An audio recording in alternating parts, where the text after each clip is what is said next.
Anything but that. Oh, what's it going? It's taking ages to start. There you go. Let's see.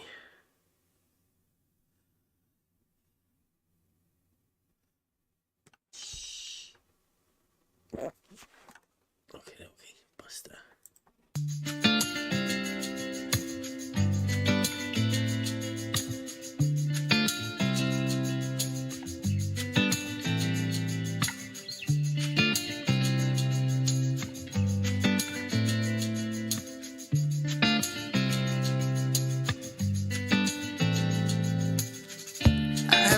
Confidence in the things that I know. I have enough wisdom to see the logic will be shown. I got one chance to show you what I got. I got one chance to show I'm confident or not. Self-evident reason, deductions and conclusions, and the fools are running away.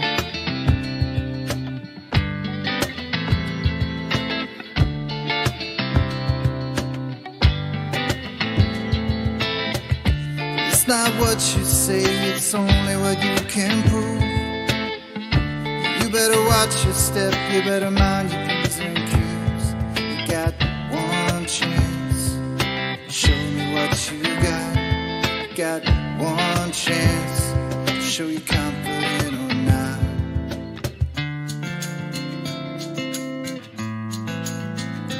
Don't get caught in the matrix of all of these fakers. Society's spinning, and I'm just here living on the ground.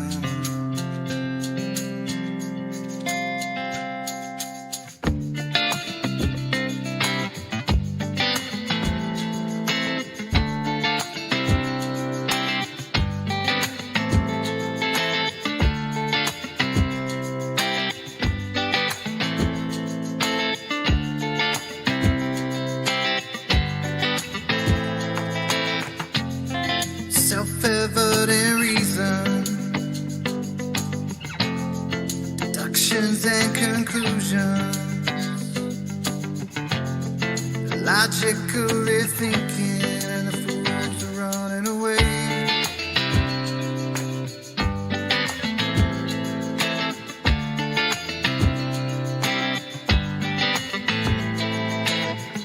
You're flipping over backwards to show me where you think you are.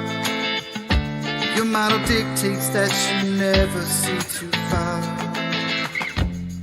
Shrinking in the distance, you can do fuck all with an angle, and the fools are running away.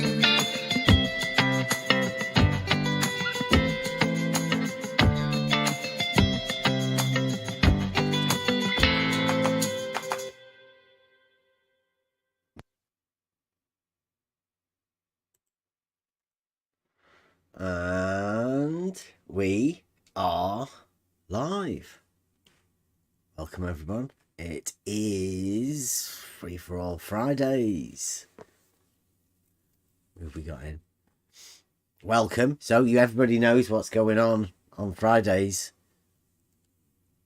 Everybody has a chance for their say. We did have a bit of a chat this morning. We had the Blue Marble Science team.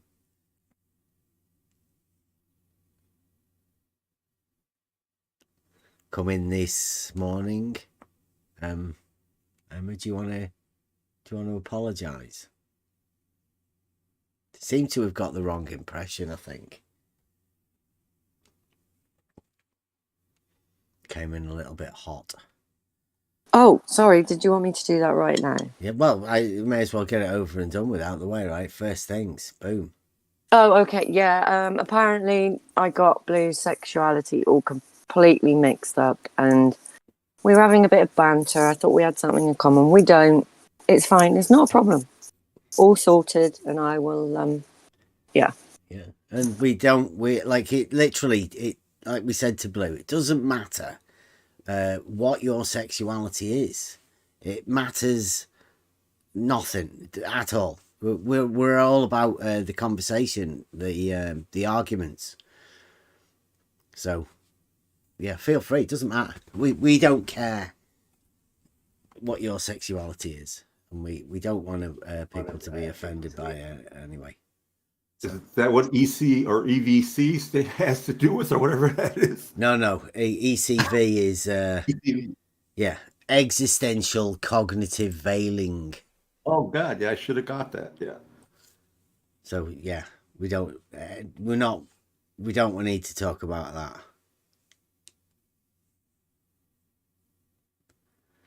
At all. The less of that, the better. Don't want to put anybody off. So yeah, anybody can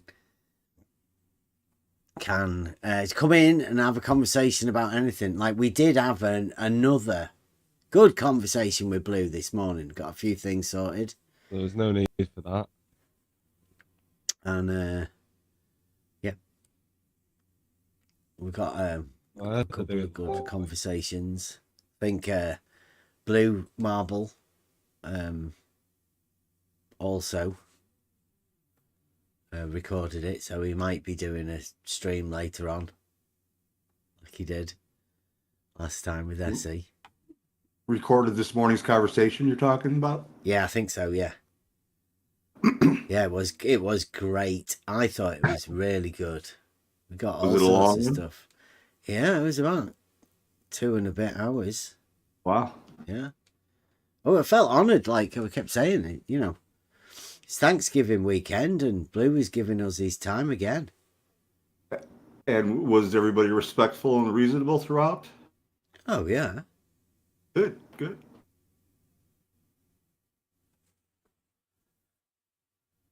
Yeah, we had yeah, it was a good chat, I think. Say thanks for coming around, Blue. Don't know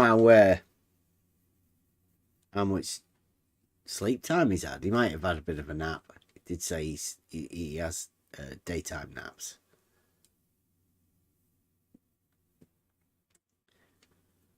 Has anybody got any anything they'd like to talk about? Because you don't want me waffling on again. We've had some good stuff this week, though. I mean, this is Free for All Friday. It's a chance to talk about all the weird stuff that's happened in the week. Anything new? I know Spot On's going into the meter, the unit.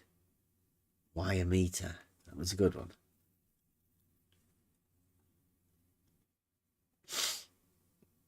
I really want to talk about the Blue Marble stuff, but I'm thinking he's building up for a debate, and I don't want to sort of, you know, spill the beans on what Blue Marble's got set up. But I think he's got some good stuff ready and waiting. You don't want to overheat the topic beforehand. Yeah, well, I don't want to. I don't want to overdo it because I'm thinking this could be historic. A level is horizontal. Oh, sorry, level is debate. Obviously, I'd take horizontal. But Blue's setting it up. You want to wait until you hear the stuff. I mean, we've got the one with the contradictory definitions with the Blue Marble scientist, the Blue Marble astrophysicist, who has contradictory definitions.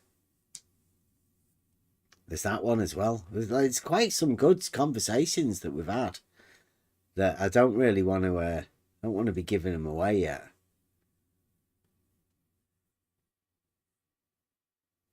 I think Blue's keeping him under his hat. Oh, hey, that's another one as well. Everybody, Bob's back. He was doing a live stream earlier. I don't know if he's still going. If he's opening up 24/7. The 24/7 science Bob. guy. Well, yeah.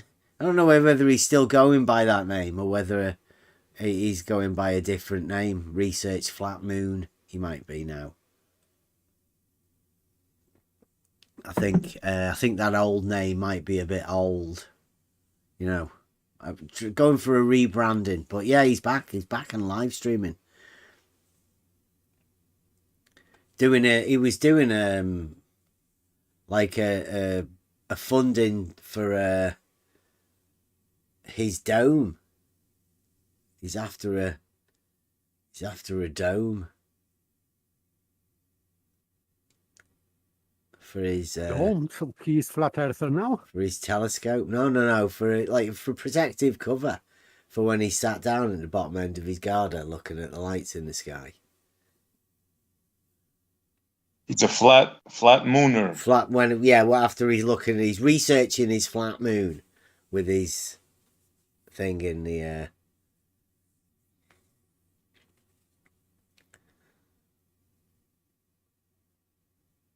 should be good. He was I'm not too keen on his funding methods because he was taking donations so that he could mute SE in the YouTube comment section. Did you hear that, SE? I don't know whether you came that. He was deciding whether he was going to let people like SE talk on his channel. Yeah, I was in the chat, and he was getting irritated. He kept timing me out. But the people were saying, wait a minute, why are you timing SE out? We want to hear him. But some people were willing to pay money to have me timed out. Me and Kevlar joined the show as well. Shout out Kevlar. So he was taking donations so they can time us out. That's about honesty, I think. Yeah. It's a strange way to fund your equipment, isn't it? To get, I mean, like, if SE wasn't there in the chatting, giving him a bit of content in his thing, then he wouldn't get any donations for getting them to stop them from typing. It's a very strange I think that's SE needs to have a cut from that. A percentage. I was asking the chat. Yeah, not just SE though. It was Kevlar as well, wasn't it? Kevlar, it was like anyone. Like he'll get money from anywhere. With Kevlar. Yeah. No, I'm not greedy. Yeah. Very triggered. Very and he was triggered. saying this, wasn't he? Saying as well that that you'd have to give him $50 so you could get onto his Discord. It's like everything's behind a pay barrier. But like, it was also time limited. If I want to get 1 hour on his show, that's me going on his show talking to him, I have to pay him $50 for his dome fund. Donation, yeah. Bob's personal dome. Yeah. To protect the expensive telescope. Is it an expensive one? I think so, yeah. Yeah, those things are expensive. They can go 3, 4, 5,000 easily. Wow. Easily. He's got that into it. Oh, yeah. He's built a stand and everything. Yeah. Nice. You know, so the other guy that built a stand for something in the concrete, he was proud of that as well. Yeah. Taking donations. Wow. That was something new, breaking ground here. Donations to silence people. That's wow. Yeah, That's so pretty Bob amazing. can have his own personal dome. Yeah. Well, you should look at it as you have value, SE. They have to charge people to get rid of you, you know. I'm that bad, huh? No, you're good. You're good. You're bringing the truth, man. They don't want you there. You have value in the truth. So they have to charge people to get you out of there. I would take that as a compliment. Uh-huh. Well, I don't know what Yeah, that about was that. You were just having a chat. Say like, welcome yeah. back. Silence him. Give me some money and I'll stop SE from talking. And the chat was going like, why? Why are you doing that, Bob? We want to hear. But good to see him back. I'm glad. Glad Bob's Yeah. he's Wishing back. success for Bob in his Yeah. return. I was only asking Blue this morning.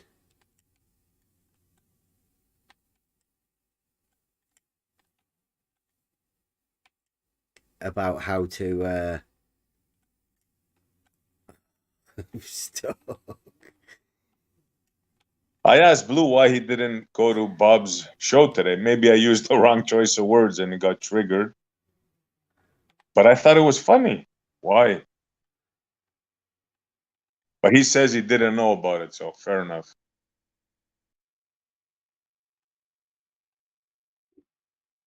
He didn't say. I mean, we were talking about Bob this morning with Blue, because Blue was saying that he hadn't talked to Bob for a while.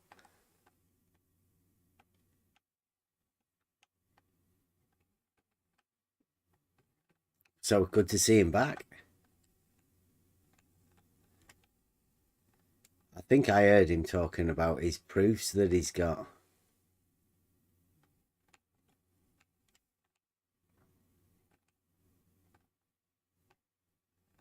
Yeah, he was telling me he's got today in the chat, as a matter of fact. He was saying that he has proof of curvature, which he did it himself in his backyard. Yeah, that's the. I think I've got a video where I call him Bob the liar guy for that. Yeah, he didn't like that. Yeah, I remember that. I think that I have also curvature in my garden. I will have to check. Do you have a lake in your backyard? No, not lake. Normal grass, but still, I think that there is some curvature there. Is that the one where you used tape, I believe? I think that's the one where you used tape for the measuring thing. Yeah, sticky tape on a stick. I think so. Or it could have been another one.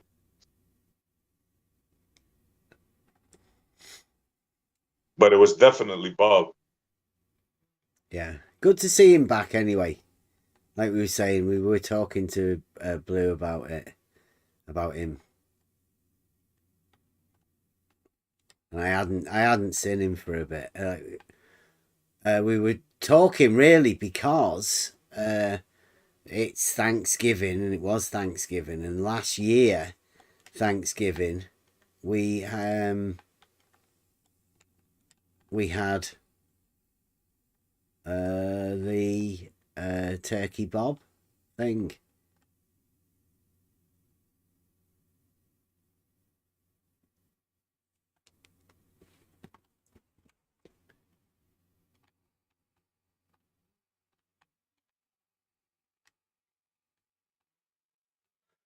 And it has been like 1 year since. And it's good that he's back. 1 year on.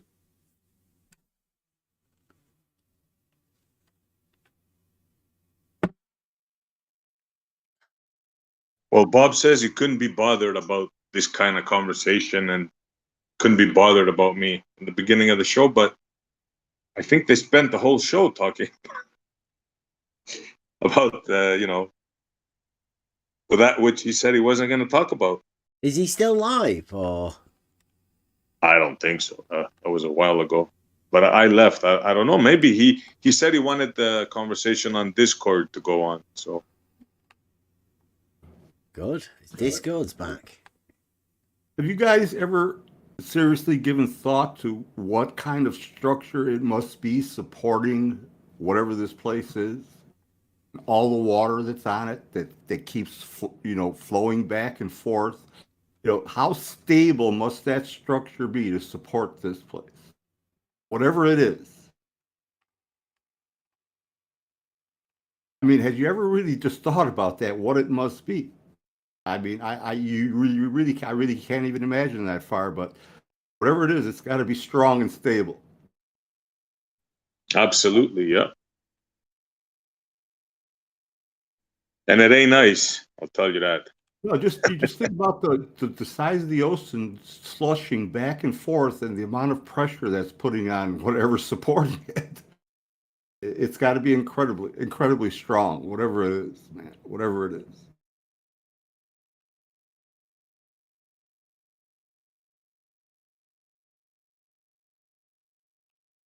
That would make logical sense, absolutely.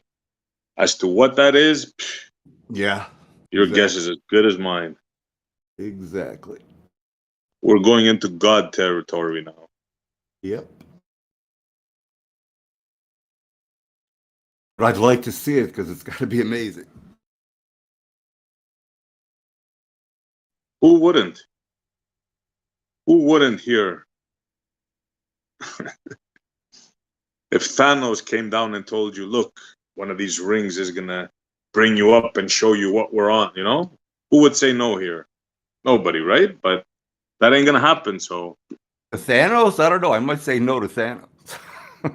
Unless you got to ask him what deal. Yeah, what does he want? Yeah, what does he want in return? Yeah, definitely.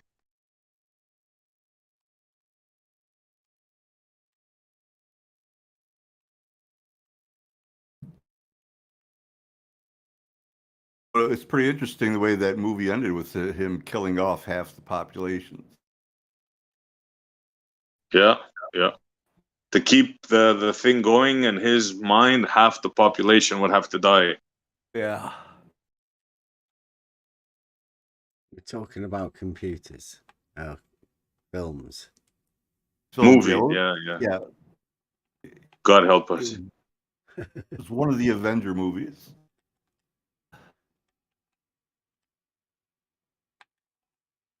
Wow. Well, the question was, what realm are we on? Oh, yeah.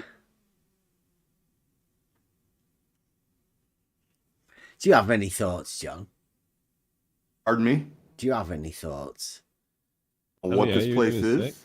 It just seems too big for me. I only live in this little bit of it. I'm going to say that guy in the white Ferrari. To presume that you know what's going on. Yeah. I honestly have no clue. White guy. And obviously we're not supposed to know. Because we could figure out, a lot of things, but we can't figure out the whole.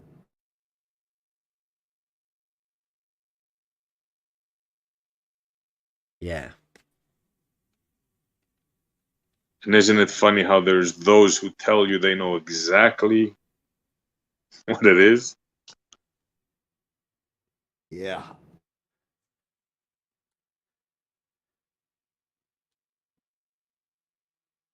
What about you guys? Have you ever given that any thought? Airport, hey, I wouldn't know.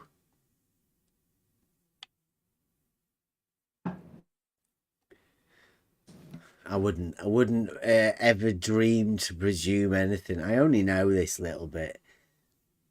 Not even had a chance to go anywhere.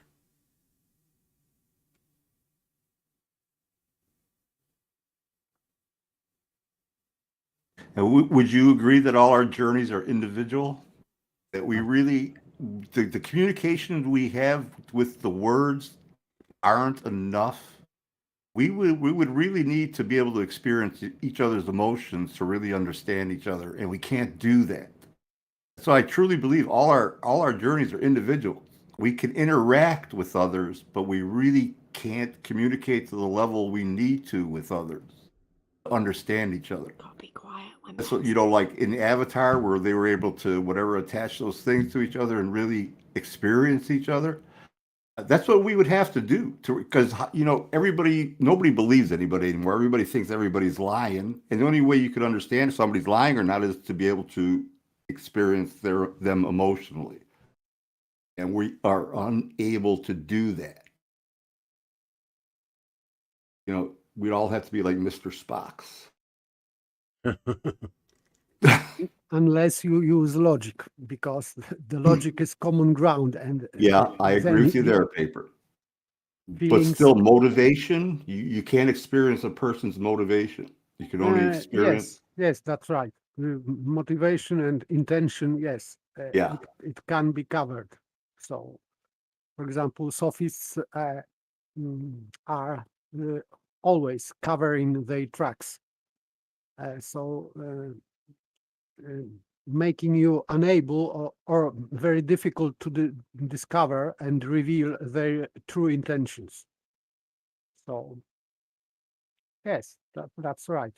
That's why when I am discussing things with people, I don't go into intentions, because it is fruitless and may cause, let's say, disturbance, unnecessary disturbance in discussion, but still I can point out fallacies and errors in reasoning, and that's enough to point out that, not to go into intention, why he is saying things that are not true.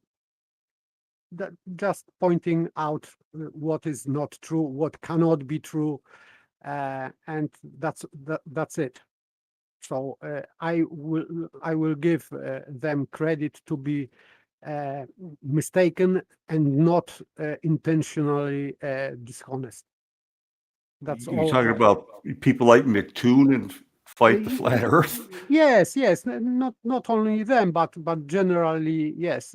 When I discuss things with someone with who I am disagreeing, I will not go into intentions unless he reveal himself. Yeah, he would. Yeah, I agree, Paper. Like you said, logically, you might be able to come to a determination. Yes, of course. So you can by logical reasoning you can make some implications even from someone's other statement, but going too far into intentions and motivations, I think it is not worth in conversation.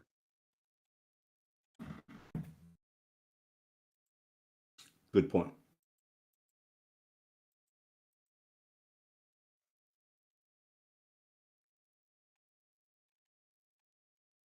This is where we usually hear Bev's mic click back on and he says something. It's Friday, isn't it? A chance to talk about AI. I know what I end up talking about.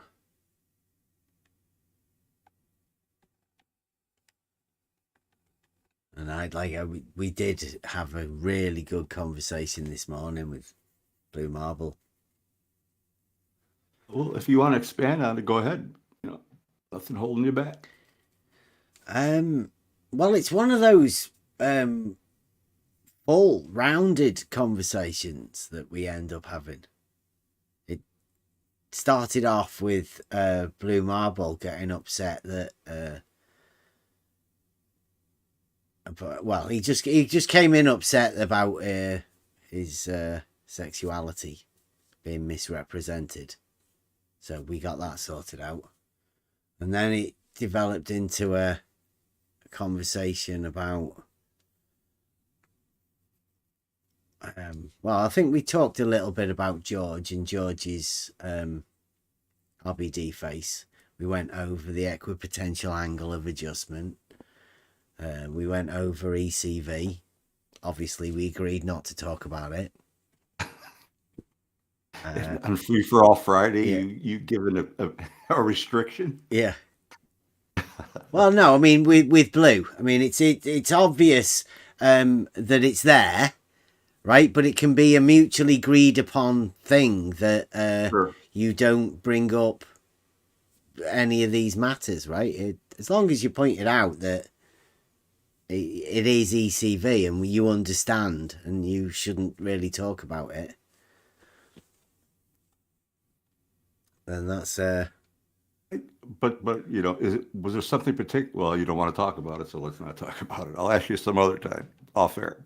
Oh no, yeah, well, blue was it's all based around this level debate, really, because I can remember asking Blue if he wanted to do the level debate this week on Friday, and he said no, doesn't want to do it because it's Thanksgiving weekend. So we didn't do the debate, but he did actually come in on Friday this morning, and he's free to come in tonight as well if he wants, if he's got a bit of spare time. But it was, yeah, we were talking about this level debate thing, really. Were you talking about the substance of the debate or just about the debate itself? Well, I think he's trying to get his stuff for it. He's keying up his argument. He's trying to get a handle on like what perspective you're going to be coming from, so he can have a. Yeah.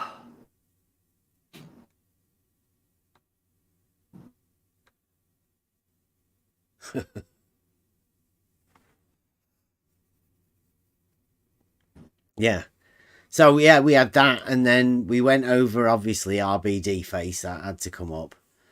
Blue had said he'd never heard of it, and we said that's one of RBD face. RBD face. Yeah, it's one of the tricky things. It's a massive problem within the blue marble science, blue marble / geometry thing, is when you know that the tool, an auto level, establishes a horizontal plane, and we have an argument that sort of expresses that blue marble science part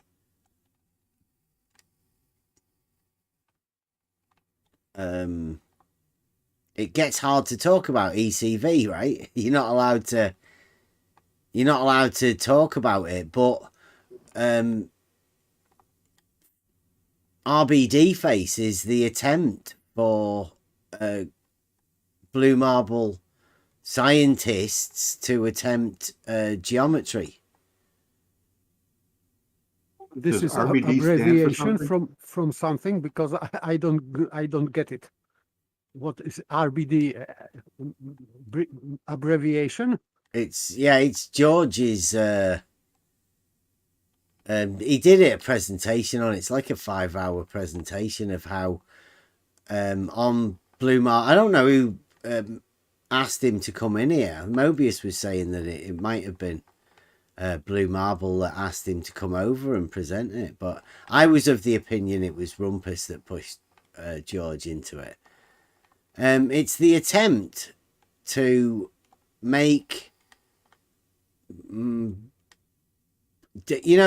differential leveling uses the principle of parallel horizontals in order to achieve the measured vertical difference between those levels.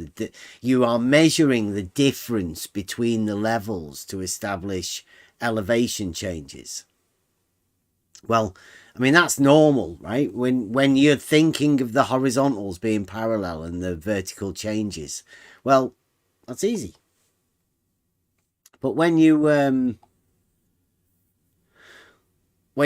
do it blue marble styley, becomes very, very tricky trying to work out how you would do it. And RBD face is George's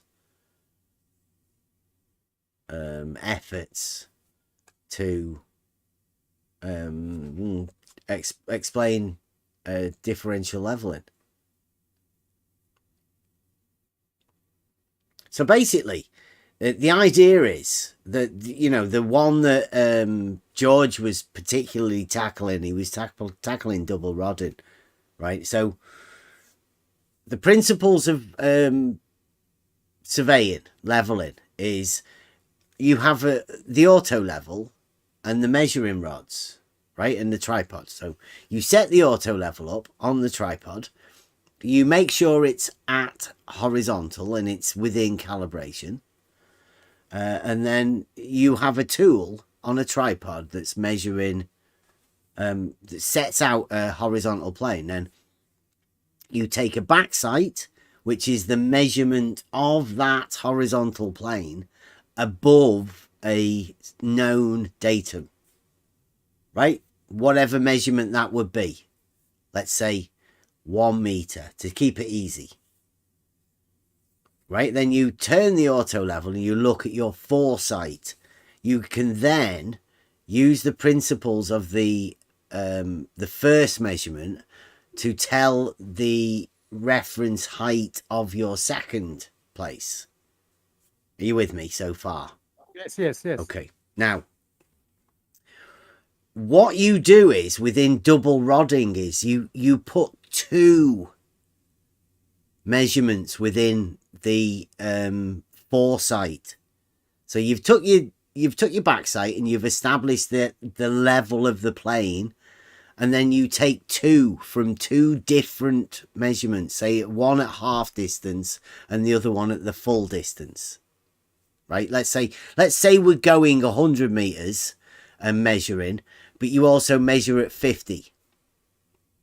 Right, then when you traverse your auto level, when you move it 50 past the end one, you can then sight backwards on 2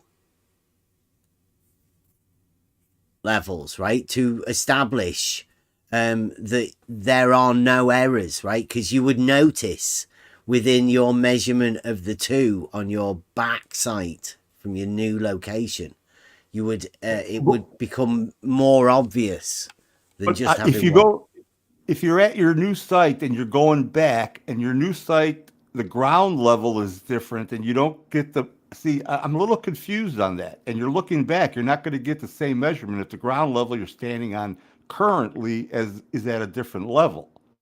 So I'm a little confused. But you can still reference it back to the 2, right? Every time you move your auto level, right, from one place to the other, you always reference it back to the back sight, right? That one then establishes the height of the auto level again.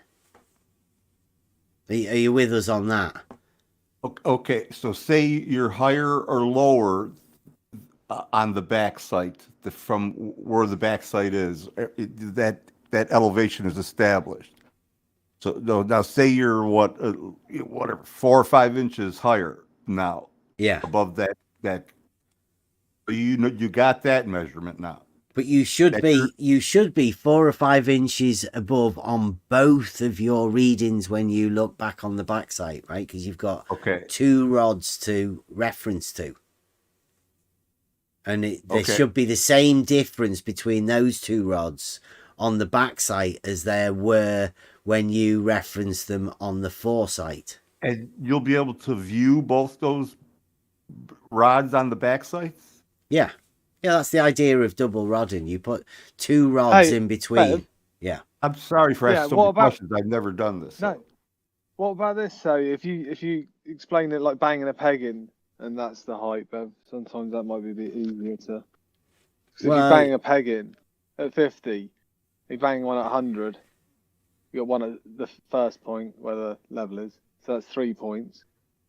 Move it to the past the last point, 50 meters. Look back over the last two. You might not be at the same height, but if they're the same, if they're parallel, then you've got parallel lines. You know it's level, and then you can adjust. If you said it's 200 mil lower, you adjust that on to make sure that your next peg is the same as your last reading, basically your last two readings. I hear you. I would Put the I would star love off to on it. I would love to go out with you guys and do this once, so I could experience it. That would be great. yeah, that's the idea. Hopefully we should be able to do that through the auto level on the putting the camera on the auto level. And you should be Yeah, able good. to see it and read it all, see the procedure. And once you've worked through it, it becomes a bit easier to understand, because at the minute you're trying to do it in your head or whatever.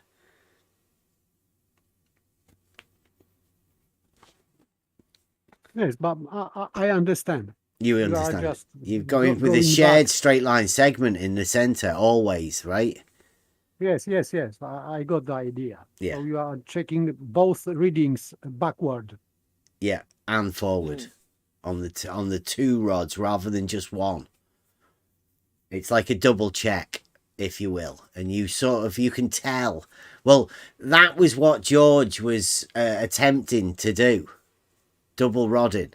Now you can understand, once you understand the principles of surveying in reality and how Euclidean geometry directly relates to these measurements that you can be taken in reality, and the horizontal plane goes with a plane perpendicular to the plane, all of that works. This particular thing shows a shared straight line segment in the middle of those two measured rods. Sort of shows that when you traverse your auto level, that you are actually using the principles of parallel horizontals, straight line segments all the way through. You've got the auto level that's at one position, and then you've got the two back sights and the two foresights. So there's actually 5 points that you're reading. Well, there's 5 points, isn't there? There's the 4 readings on the rod and the actual height of the plane that you're referencing at the tool. Pull out the whiteboard. Draw me a picture. Oh, I'm kidding. I'm kidding. yeah. I will. I'll have to do this, but not on Free for All Friday. I got it. I understand. So if you are moving auto level to new position, you have on your back you have already 2 rods, and if you are change elevation, you need to read the same change on both rods. I guess. Yeah. Those rods don't. Yeah, you'd move know once you if there set was up something wrong immediately, wouldn't you? Because of the readings on both of those rods should have exactly the same difference as they had before. Once you establish a rod, you're saying you don't move it? No, well, what you do is you put a peg in the ground, like Spot On said, but normally it's like a cold chisel or something like that, something that wouldn't move, and then you can pick it up and move it whenever you're doing it, because all you're trying to do is reference the height of the auto level and move a known benchmark to an unknown position. Really. So when you bang the peg in, you're looking through the scope, and you've got your last reading. Let's just say you want to project that another 50 meters. So you go up, you've walked another 50 meters, you get your post, bang it in, and the guy looking through says, you're too high on the rod, you want 1 meter and it's say 1 meter and 10 millimeters. You've got to come down. So, you just tap it down until it touches or up, So if it was, don't get confused, but it's a bit confusing going up and down with these things because you got to go up to get down. That's the way I say it. Yeah, what you got to remember is spot on. More, but... Spot on's talking about leveling the foundations to a certain point. Right. All we're really talking about is knowing that when you backsight across two different positions, when you move your level, you can reference back to those. And then there's no difference between them. The difference is exactly the same on a foresight and a backsight. That's how you know your tool is making horizontals. So basically what you're doing is you're setting up a bunch of horizontals over a given distance. And all you're doing is measuring the difference between them. Between them, yeah. Of the land and the difference between the actual heights of these planes as well. Yeah, I get that part of it. I'm just not really grasping what you're doing on the land to making sure that your elevations are the same all the time. I mean, your starting elevations or whatever. I'm a little confused. Yeah, you're not. Literally, you're not. When you're moving that benchmark, you don't really care at the heights that they all are. You're not trying to equalize them. But if you're doing like Spot On's saying, if you're doing a foundation for a house, then you would want to make sure that all of them are at the same elevation, right? So you would adjust the land to make them the same elevation. But if you just after moving an elevation point to another one, so you know the elevation height of the land, you don't really need to adjust them at all. Two different types. You're comparing all those horizontals with your first measurement then over that distance. Yes. Yeah, okay. You find a known benchmark to start off with, and then you reference every other point back to that one. And then when you get to your end point, you can then say, well, this one is at a certain height when we reference it to that other known one. And between the first and the end one, they could be up or down in between, right? Doesn't make any difference where they are. Doesn't make it right. Yeah. Right. Okay. I'm starting to grasp this a little bit. And then you can go back again from that point back to your first point. Yeah. Then you'll know that you were bang on. That's called closing the loop. So you go all the way back to your starting point, and you make sure that it doesn't say that your starting point is like 2 foot above where you started at. Right. It wants to be like, that's your accuracy check to make sure you've done a good job. Makes sense.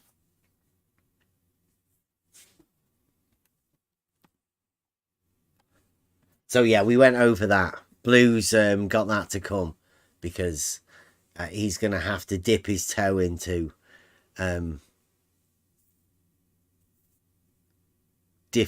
blue marble differential leveling, because as we know, the differential between horizontal planes is very easy to do. The differential between not horizontal planes is what blue marble's going to have to try and do for himself. Somebody's helped him out. They'll be helping him out now, no doubt. They've got Betty the Globe Logician. Sorry, Blue Marble Logician. Keep saying that. They don't have a model. Betty was a paper. You might like this one.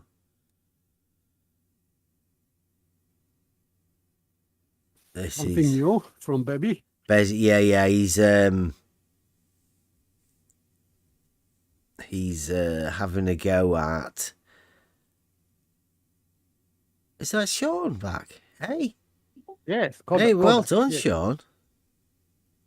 So that's because SE was talking about him. There you go. So he is talking to you, Betty. Can you see that?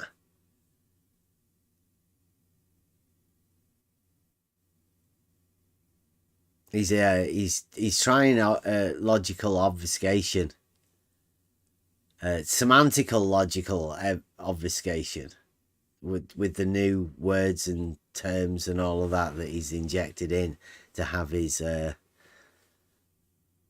paraconsistent logics. I think that's what he's trying to do. He's trying a bit of semantical sophistry. Yes, and he's talking about modal logic. So I stick to normal Aristotelian logic. Yeah. Yeah, we just do the old traditional stuff here, Betty. None of this newfangled paralogics.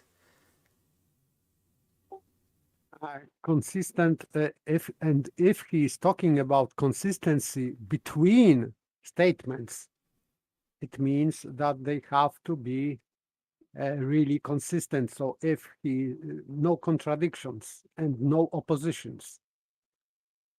So I don't know what he's talking about here. And still he committed formal logic fallacy. So anyway, his argument is dismissed. Yeah. What's Sean doing? Why's Sean come back? Is that you, Essie? Have you invited Sean round, or is he doing this all of his own accord? It is free for all Fridays, Sean. It's been a long time. I think it's since we chatted, anyway. I think I triggered him today on Bob's. Oh, was he over there on Bob's? I think he was in the chat, yeah. I might have him blocked on YouTube. I don't know. I guess somebody else could have blocked him, couldn't they? I don't know. But if he wants to come in, what's he talking about? Is he still talking about flat Earth? I bet he can't stop it, can he? No, he's just stating that we should have accepted the indoctrination and not questioned it. I think he's flat Earth society myself. John Hawkins. I think he's controlled flat Earth society. Don't even think he knows just how flat Earth society is. If you want to come in, Sean, we'll have a chat about flat Earth society and how you're working for them.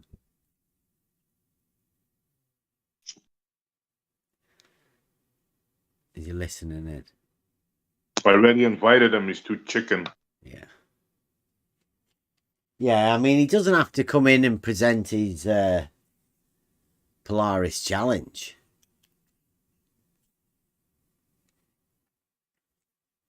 But I think you were trying to get him a bit of promotion, weren't you?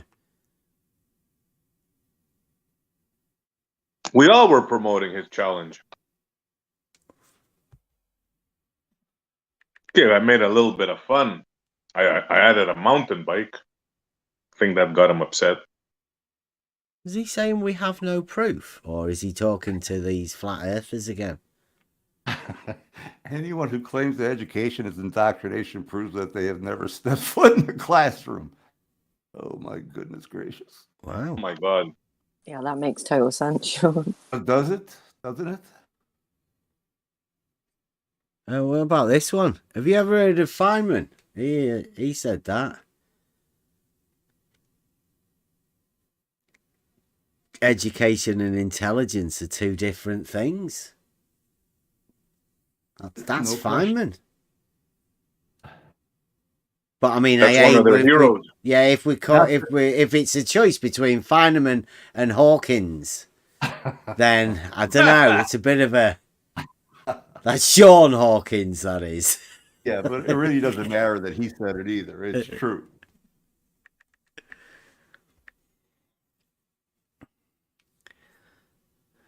Oh, just to completely change the subject, Bev, I'm going to follow you to the race. Okay. Are you coming on this one as well? No. Oh, right. Emma, don't be interrupting with stuff that's not related to the show here, man. It's free for all Friday, John. Yeah.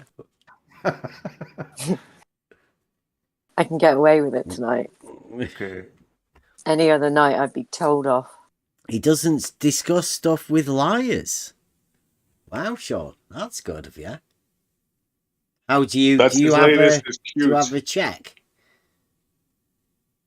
How do you check for liars? What's your method, Sean? Do you have a test? Any tests to find out if people are being liars? And what do you call liars? Like diletheists? Do you can class people like who are diletheists, the ones that can't see contradictions? Do you class that as a lie? Or not? I don't know. Is that a way for... Perhaps it's a way for liars to get around it by calling themselves diletheists and not seeing what the...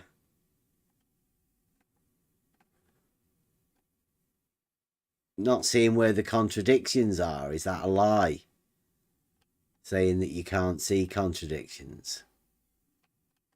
He's just upset that nobody pays attention to his Polaris challenge. Not even the people on his side. Though? Yeah. Wait, can you remind me what was about this Polaris challenge? Because I cannot remember what Something it was. to do with mountain biking around the hills of Yorkshire. You get a mountain bike and you find the tallest hill in Yorkshire, and then you follow Polaris. It's like an orienteering challenge on mountain bikes across the Yorkshire dales and hills. You've been proven to be a liar, Bev. Well, I'd like. What was the method, Sean? I mean, come in on the show. Tell everybody your method that you use for catching I thought there was liars. no proof. I thought there was no proof, John. Oh, well, except of this sort of stuff. I mean, like, Sean, come on in. Tell us. Let us know.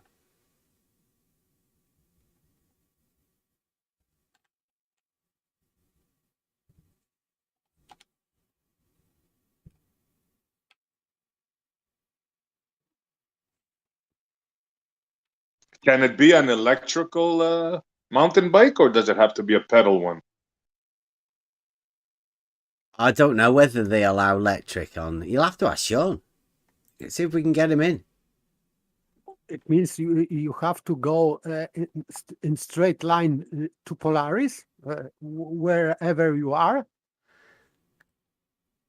Well, I'm not sure about that because I don't think they believe in straight lines. No, so. it's like an orienteering challenge. So you just have to use. I take it you have to use the lights in the sky in order to orientate yourself, but I'm not too sure. Sean never really told us. Only one light you're allowed. The light, Polaris. Oh, you can only use one. Only one. Sean's, yeah.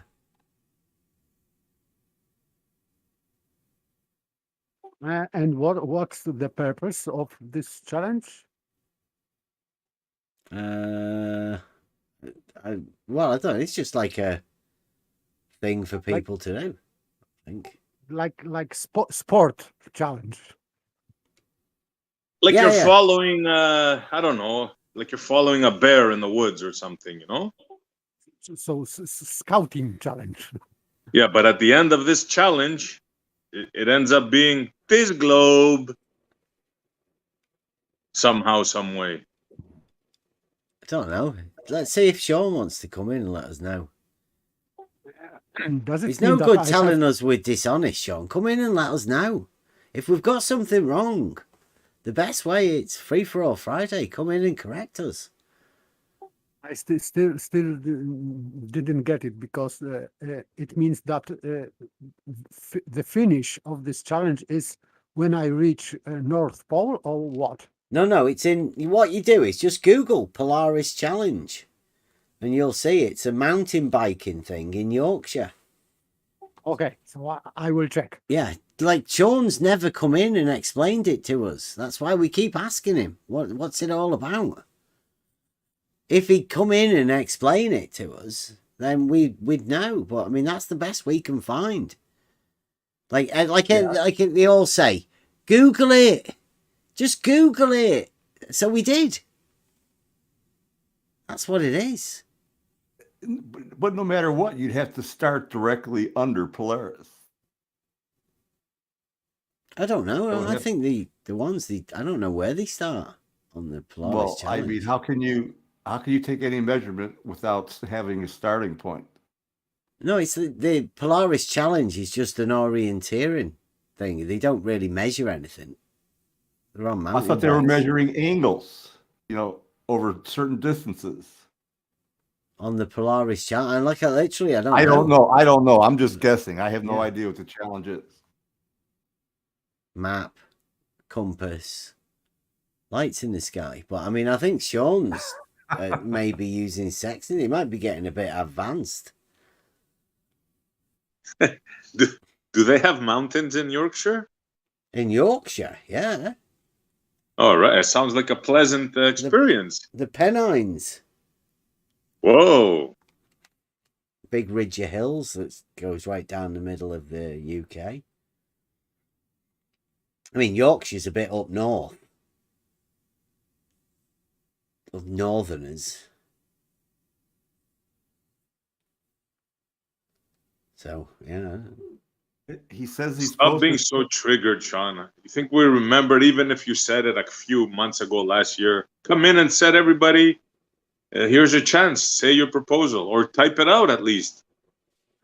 Yeah, exactly. You think we think about you and your dumb challenge all the time? He's had this challenge going for quite some time, hasn't he? He's never been round here to explain it, though. He's never actually presented it. And like the best we can find is this mountain biking thing in Yorkshire. Hey, but still, I searched the website and yes, there is something like sport or scouting challenge on the bike. Yeah. But how it is related to some kind of proof of shape of the earth, maybe, because I don't understand. Yeah, Sean was telling us, right, that if we wanted to talk to him, then we had to take the Polaris Challenge. And I said, like, I haven't even got a mountain bike. So I'm not doing that first. If Sean wants to tell us something and talk to us about something, then it's ridiculous making people do mountain biking challenges before you're able to talk to him. I mean, at least Bob says just give him some money and then you can talk to him. Bob hides his stuff behind a paywall. Well, Sean Hawkins seems to hide his stuff behind a ridiculous physical challenge. Like Krypton Factor. So is he saying each latitude has a representative angle to Polaris? Don't know. Is he talking in the chat? Yeah, he says prove how the angles to Polaris match latitude on flat Earth. The angles? Or just in reality, Sean? Yes, not to mention on flat Earth. So this is the same what Baby said about on flat Earth, some horizontal plane. So it is not needed. We can check angle to Polaris going into the mountains or lakes or whatever, and it doesn't matter what surface, what shape of the surface we stand. It doesn't matter. He also thinks flat is a shape. Well, it is Hawkins. I mean, it might run in the name, right? Is he related to Stephen? It could be. Shave the beard off, you could be a perfect match. You don't know. Come in and like you've not really done much for a bit, Sean. Come in, have a chat with the guys. So listen to what has convinced him 'tis globe. He thinks that you can look at a light in the sky, travel a distance, look at an angle, and get a shape. That's what he thinks. It's amazing. I don't know. He is writing that then it should be easy for you. It means for me, but it would prove that the Earth is not flat, because if we are on mountains and valley, we are going through valleys and whatever. It means that we are not going on the plane. We are. That's where the going up bike and comes down. in to help you, to help traverse your ride. That's where the mountain bike. But I'm going for an electric one, Sean. I don't care what you say.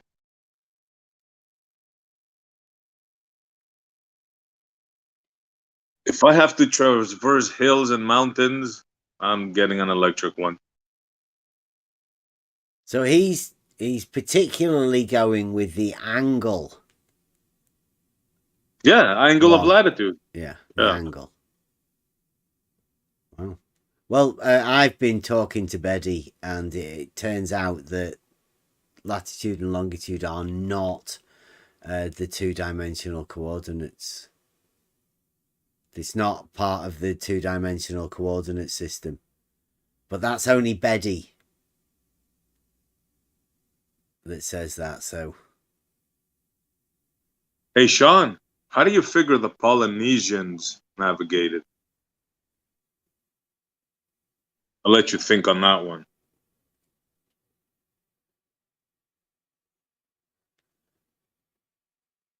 How it keep proving how...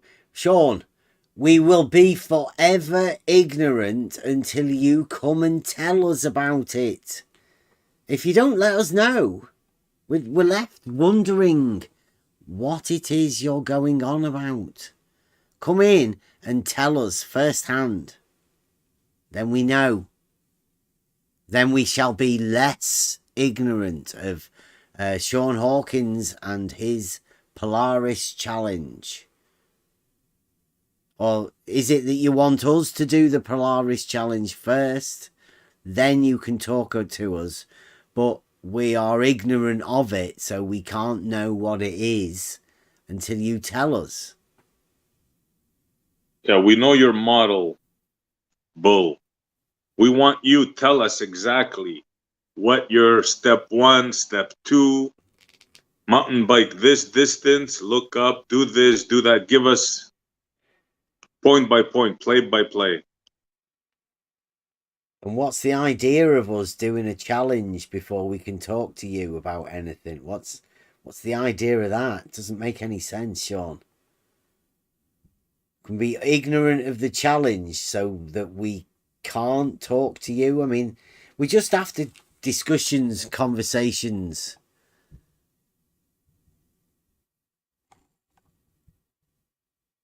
He's trying to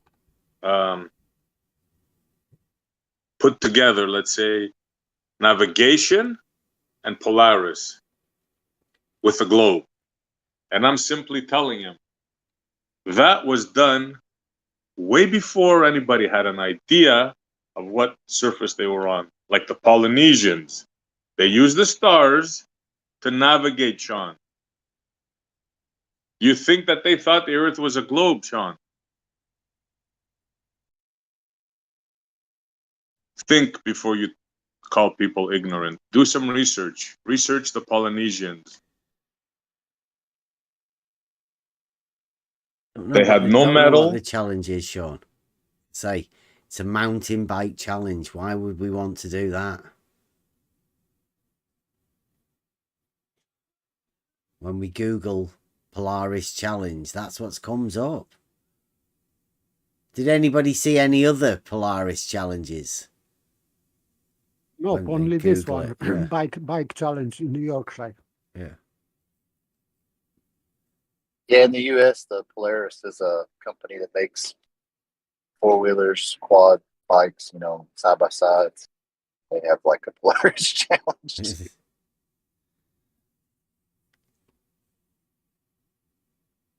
So yeah, Sean, I'm sorry if we're ignorant of it. The only way for you to stop us being ignorant of it is to come in, have a discussion.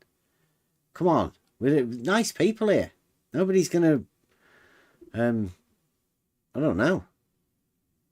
It's your challenge. It's your chance to show people, tell people all about it. He won't be emasculated here. Yeah. We're not like we're not after emasculating you or anything. Leave Oh, that that to was Jose. funny when he went mental with the emasculation. But I still like you. He doesn't like us though. I think that's the difference. No, actually, that doesn't like for sure. But the person that emasculated him, he still likes him.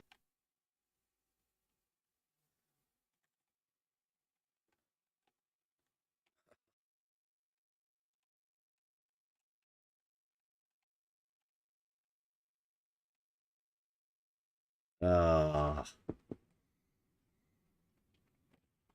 Crashed out, Emma.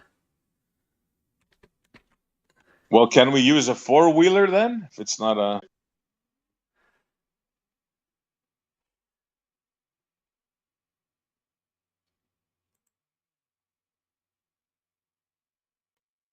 Or even a dirt bike. That would be awesome.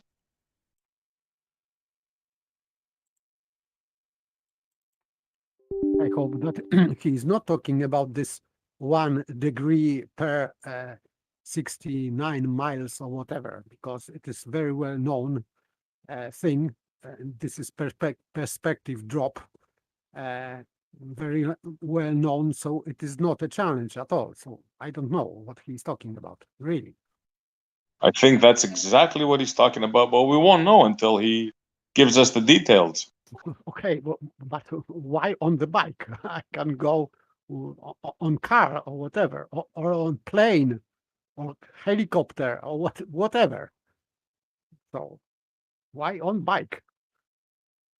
Well, we thought we were limited to a mountain bike because, we're checking and we saw a mountain bike. When So. you Google it, that's all you get. Come in and let us know, Sean, if we've got it wrong. Please. Let us know. What's up? Stop calling me liar. Come in and put us right. You can't call me ignorant and then call me a liar. Sean, that's ridiculous. Grow up. You are of an ability to be able to communicate. Hopefully. Oh, big text. Come in and Sean, come on. You're a good enough orator now. I've seen you. You can talk. You can talk openly. You should be able to just come in and have a discussion. I have seen his debate with Brian Leakey, so I can affirm that yes, he can talk politely and even interesting. So yes, maybe good. Talk politely? When was this? Yeah, with Brian Leakey. Yes, very polite discussion. Yes. No way. Yeah. Yes. Yeah, he did well. Both I of missed them that did one. well Something on that must one. have changed. Yeah, You didn't know there was the Leaky Hawkins debate? No, actually, no. I heard something about it, but I didn't watch it because I kind of expected. But I guess I was wrong. You said it was a polite debate. Yes, both of them. No cursing. Yeah, so yes, no rude interrupting. Not normal discussion. Civil. Are you civil guys one. sure you didn't see that on a Twilight episode or something? Twilight Zone? No. So it is real, and I listen to that. Okay. Oh. I see. We've got that. Yeah. The angles to Polaris do match. Yes, you Good can. afternoon. You can stand in a position, Sean. I've seen this. You stand in a position. You measure an angle to a light in the sky. You can do that. I've seen it. Seen people do it. Done it myself. Can be done. I can verify that. Yeah, everybody knows that. So what? Yeah, agreed. What do you do with that? I don't know. That's Sean. That's why I'm wanting to know what Sean's talking about. Where is the challenge? You can do it, but what's the challenge? The challenge was the mountain bike thing, as far as I could get. Why doesn't he come and verbalize it? I don't know. He likes to tell people they're ignorant of the thing that he won't tell them what they're meant to be not ignorant of. I mean, people will forever be ignorant of it because he won't talk to anybody about it. I think, and probably wrong about this, but I think he thinks that proves the Earth is a globe. Well, But who am I to speak for him, right? Until he comes on and lets us know, then. Yeah. Who are we to know? We're just mere mortals. Put it on paper. What? The angle? Yeah, he could believe in concave Earth, for all I know. To him, that could mean concave Earth. Polaris challenge equals concave Earth.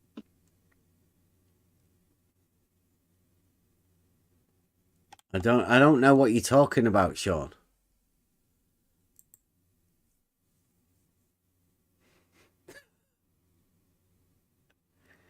Should have a little thing in brackets underneath that meme. It's not quite right.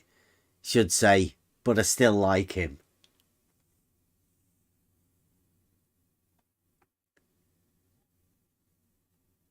Prove what? That you can measure an angle to a light in the sky. Brilliant. Yeah, I think you can prove that to yourself, Sean. Definitely, you can do that for yourself. I think you have done it for yourself. It's not much of a challenge. Measuring an angle. So you think that means globe, Sean? Say it so we know. You Type don't it. know what people are talking about. Yeah, come in, Sean, and then I'll know what you're talking about. Unless I hear what you're talking about, then I won't know what you're talking about. And if you won't come and tell us what you're talking about, then we will all be forever ignorant of what you're talking about until you come and talk to us about it. You got it, Sean. So when he's sees Polaris, very low in the sky at the horizon, is he standing on the side of the ball at that point? Is that what he thinks? Just measuring a little angle. What's the smallest angle you've ever measured to Polaris, Sean? Yeah. Personally, what is the smallest angle you've ever measured? I've asked a few surveyors this. And how they respond? It won't work on a flat Earth, right, Sean? Because the Earth isn't flat. Hello? And do you know what? If it was flat, you wouldn't be able to measure a vertical angle. Sean. Because it's flat. There's no vertical component to a two-dimensional surface. It's the one dimension that's missing. Unless you're talking about a vertical flat. Do you have a vertical flat Earth, Sean? Or do you have a different... What orientation is your flat in?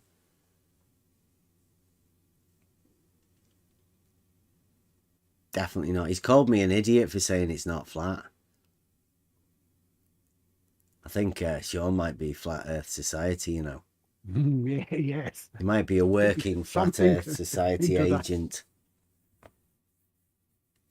So he's comparing a piece of paper to the realm we're on. Amazing.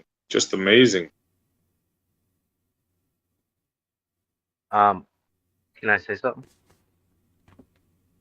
Yeah, yeah. The paper is not flat either. The Put it paper on has thick. paper. Yeah. Yeah, but flat is like a real term, right? It's not 2D Yeah, yeah. and it's not a plane. No. Flat is an existing thing in reality. Flat isn't 2D. Whereas a plane is 2D. And that's not what flat means.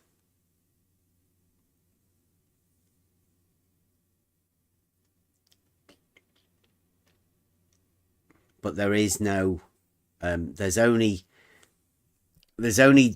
chance for movement in two of the planes on flat. There is no vertical component. Sean knows that, I think, as well, or he may be confused with what he thinks. Yeah, you just stand at the sideline. Come in and show us, Sean. Tell everybody. Make everybody understand how dumb I am and enlighten us. You can do it, Sean.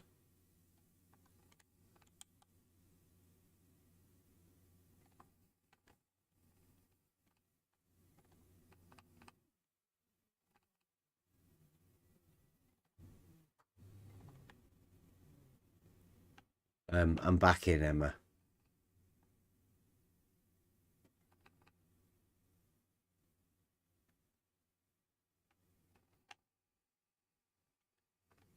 Oh, he's got bad words. There's no need for you to do all of that, Sean. Just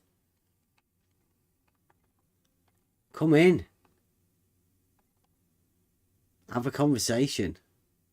Talk about your stuff. You've obviously got a bit of time. And I know it's Thanksgiving and you've probably got family round and probably got all that stuff to do. Thanks for being here, though.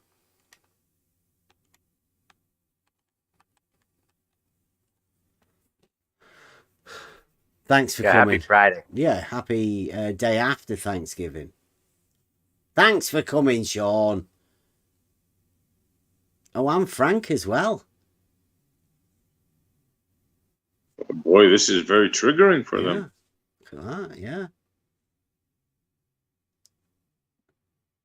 Yeah, the not real words are not real words. We try and discourage people from using words that they've just made up so that they can practice bigotry towards the thing that doesn't actually exist as a word. It's ridiculous. Sean, I don't know, Sean. I think probably not. I think you might have been banned by one of the mods for saying a load of stupid stuff.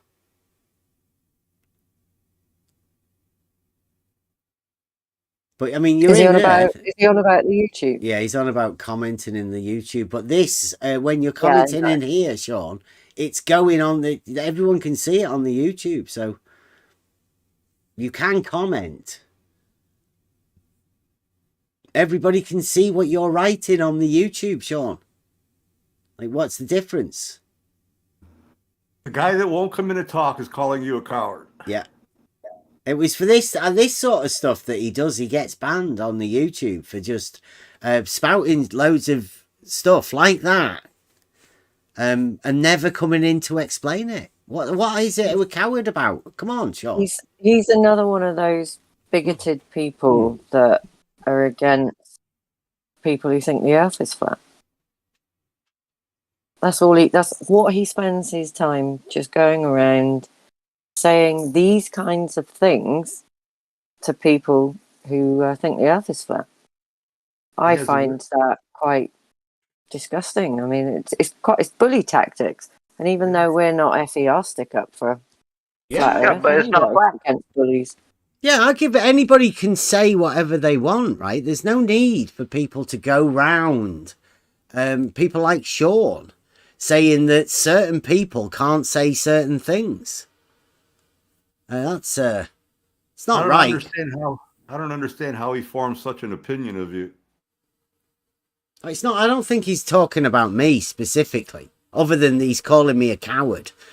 Calling me a coward for being ignorant of something that he wants me to do before I can talk to him. It's very strange. It's hard to get in the mind of these exploded minds of these people. Very strange, I'm telling you. They keep chasing us and talking to us as though we have to do something for them as well.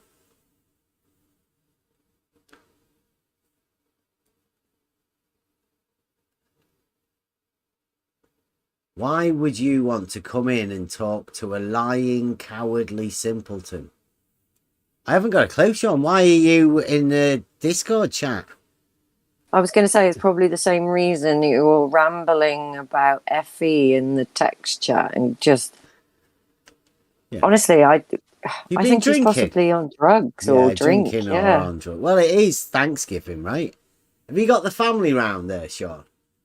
Are you handing out this video so people can laugh? Your family can laugh at people, or they can laugh at you calling people liars, and then not being able to say what they're lying about, and then calling them cowards because I don't know, you're not willing to come and talk to them.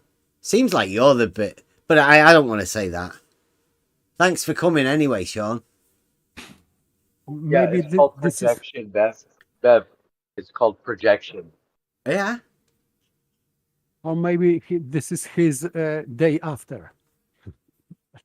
He's maybe not well. Headache, that kind of stuff. I don't know.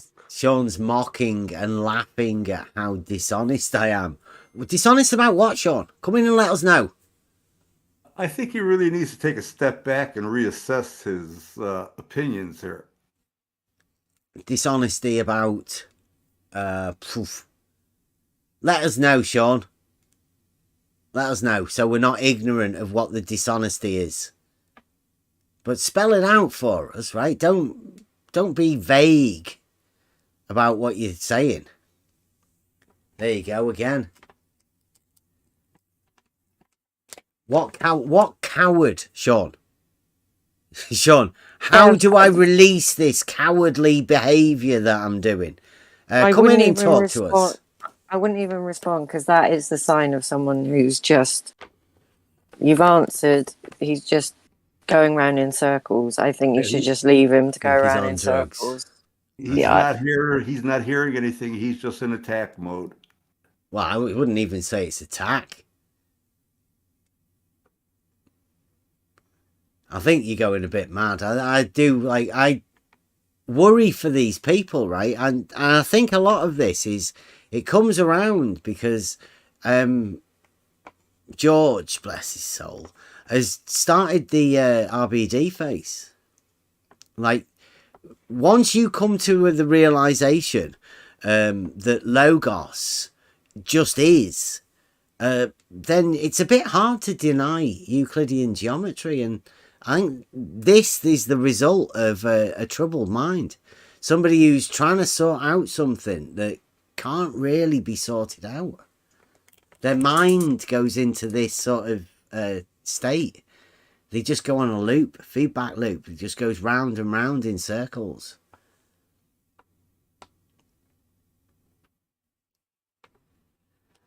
Sean was the first one that showed us about slope Earth, you know.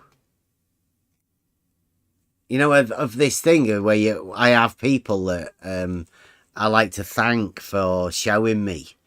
Well, Sean had a drop of 8 inches over a mile and a drop of 4 inches over a half mile. He didn't know anything about the quadratic. He had slope, literally slope Earth. One of my first videos talking to Sean about that sort of stuff. Isn't that right, Sean? Slope Earth Sean, we used to call him. But that was one of the times, right, that you realise that you're talking to people and they're telling people that they're stupid and they don't know anything, but then end up showing you, literally showing you, that they haven't got a clue about the geometric implications of their model. They don't know it. Sean's talking about all of this stuff about angles to Polaris, but I can guarantee you he doesn't understand what an angle is geometrically. That's why he won't want to come in, because he'll get embarrassed. It always ends up being embarrassing. Coming in with their prowess of all of this basic geometry, and then they show you that they don't know anything. Same as Brenda with the elements. Brenda thought dirt, trees, and rocks were elements. Brenda also thought that a shoe was a man-made element. There's some And bones fantastic can stuff. tell time. Time is stored within tables.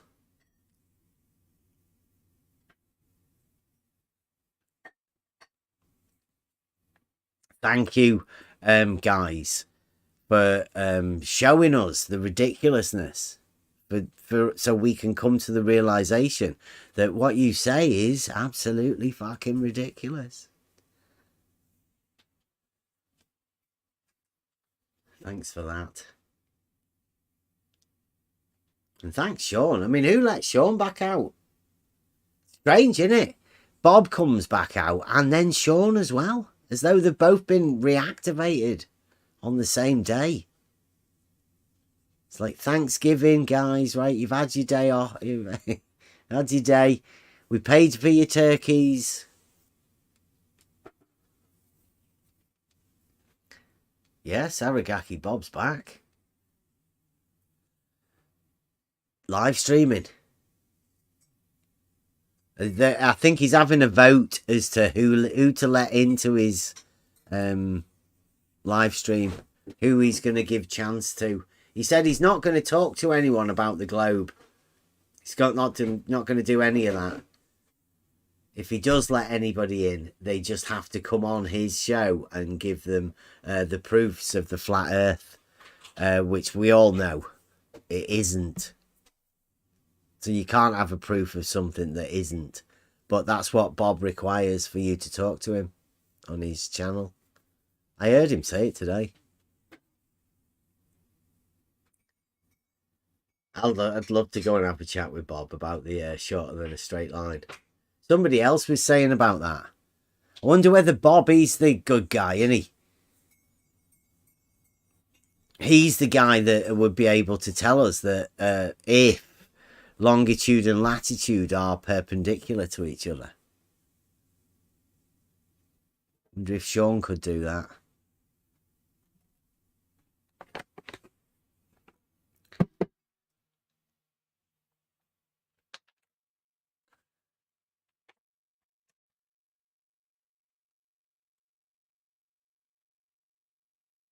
I don't want to get too much into the old geometry and all of that, but John Hawkins has called me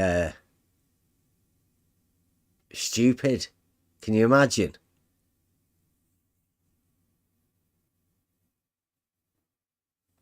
Sean Hawkins. Slope Earth Sean. The man emasculated by Jose J.G. Gonzalez. Called me a coward.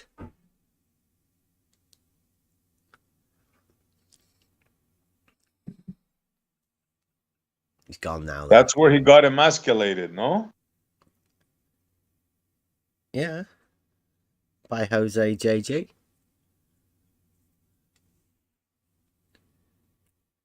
You mean manually?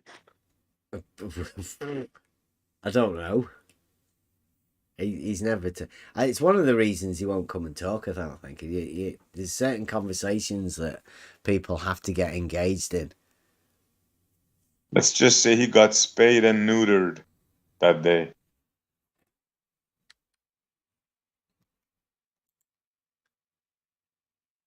I think that was all over Witsit as well, wasn't it? I think they were fighting over Witsit. I honestly can't remember. I just remember him flipping out after. And I think I was even there on that show, that particular one. Yeah, I think he'd been working really hard to get Witsit in for a debate on Jose's, and then when he did, Jose kicked Sean.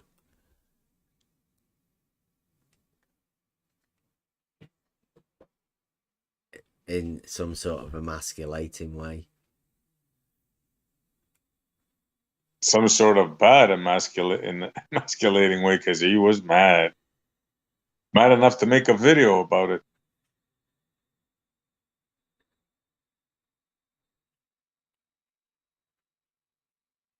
Yeah.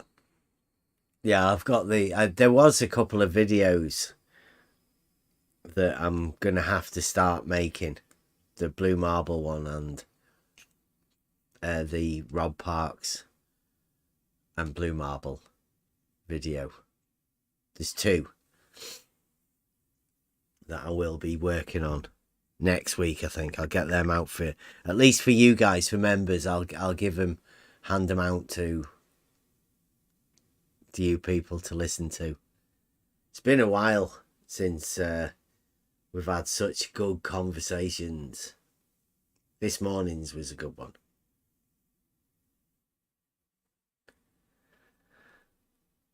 And the Rob Parks, wasn't it? That was another good one as well to let people listen to.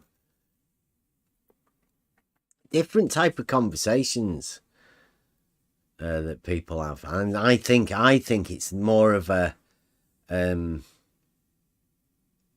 intellectual battle. It's a bit more like sparring than you would see normally. People calling each other names. There wasn't any of that.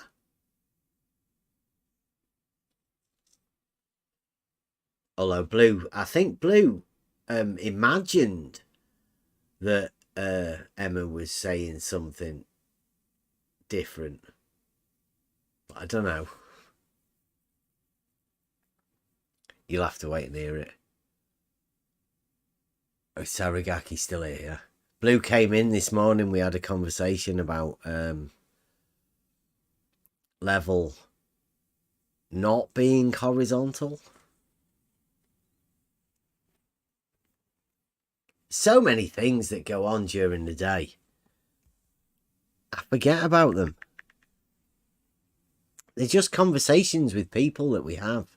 And these people, they're not really special. Although they imagine that they are. Like Sean Hawkins, you just saw. Thinks he's got some sort of a challenge that other people have to do.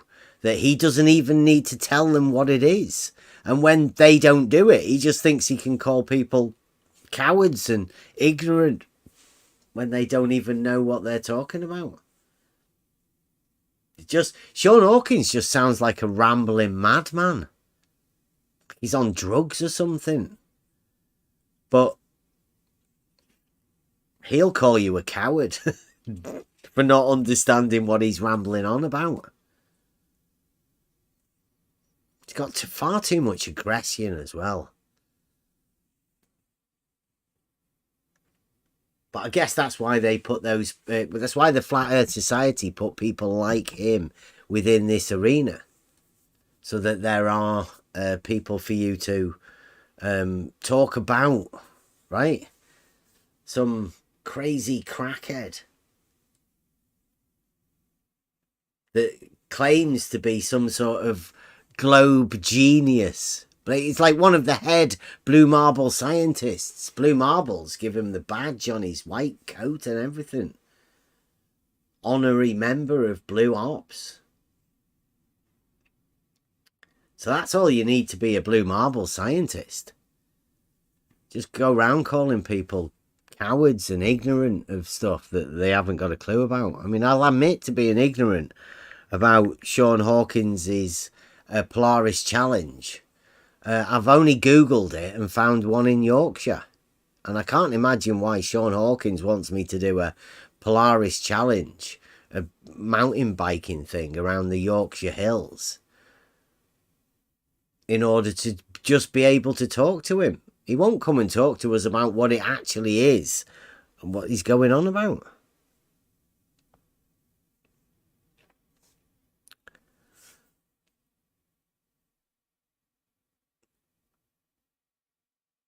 But yeah, Blue Marble did come in this morning to have a lengthy discussion. I think he was on a fact-finding mission. He's getting his things together for the Level Is debate.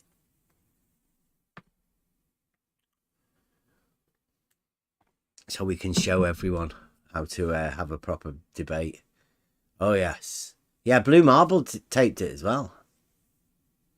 He'll be putting it out, making a few clips, maybe handing a few clips to Chike.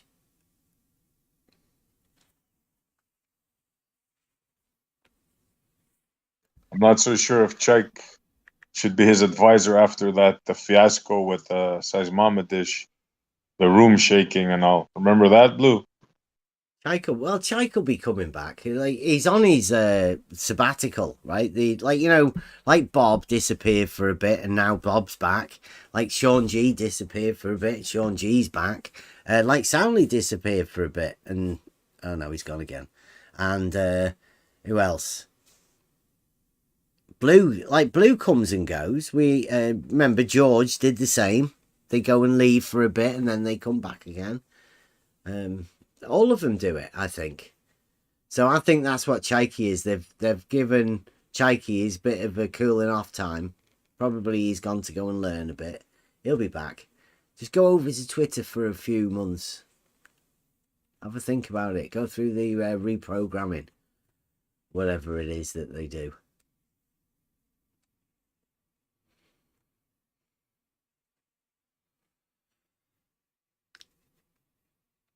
That's a harsh word. They prefer retraining. Well, yeah, okay, we will go for that. But I don't know how you train a globe mind. I mean, they know everything already. And they are masters of their own model. Like John was saying, it's all individual. So their own models are made up by the individual globe Earth. And they're the masters of their own model. You can tell how confident they are.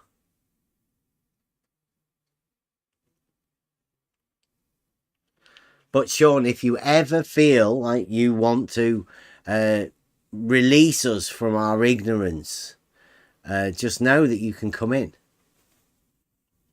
You can type, so we know that you're in the Discord server. All you have to do is click on that button, and I'm pretty sure you know how to do that as well, Sean. I would say the fact that you don't think you're able to.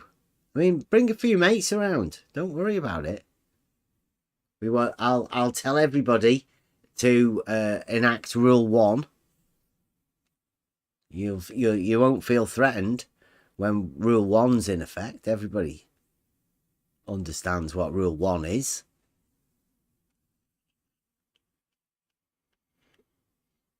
But I get the feeling Sean's still a bit intimidated. He might get intimidated by Rule 1.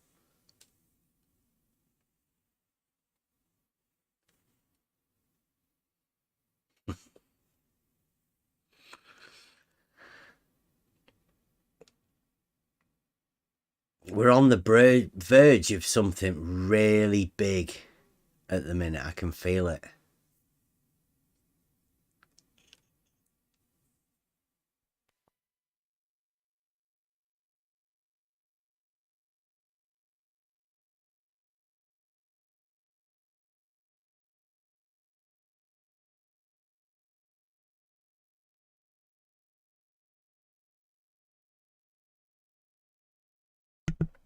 Blue said the same thing as well. Zaragaki. As Rob Parks. Not horizontal. Blue said, correct me if I'm wrong here, But he said, within a picture, the one that Chaiki's given, he can actually see level departing from horizontal within a picture.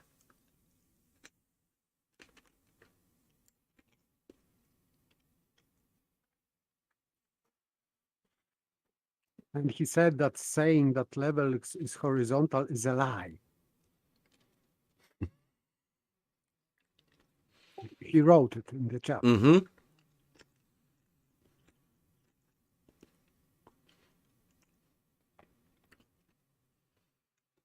Can I say something about that? Yeah. All right, so they say when you say level is horizontal, you're lying. But that's all they say. They don't say how it's a lie or correct you. They just call it a lie.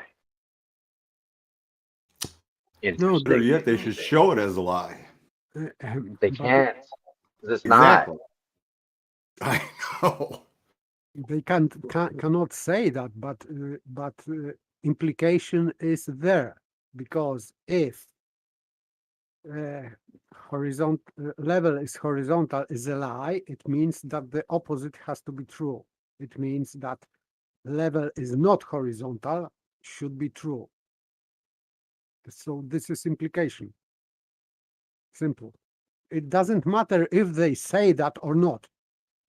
This is just logical implication. So if they say that this statement is a lie, it means that level is not horizontal is true. That's it.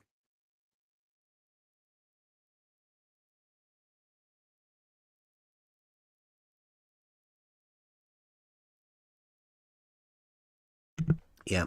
Saragaki's right. I got one more. I got one more. Can they define a slant?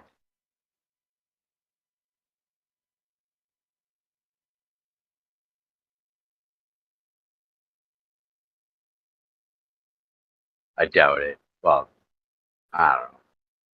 Because is level slanted?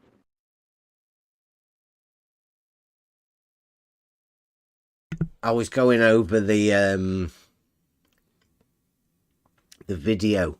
What did I call it? It's the first globe proof that the Earth is not flat from Blue Marble. Within that one, he was doing a very similar thing. He said that there is a difference between level and horizontal. I think he's committed to it now.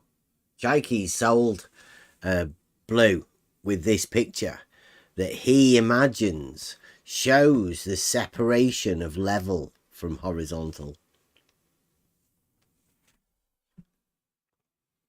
within a picture.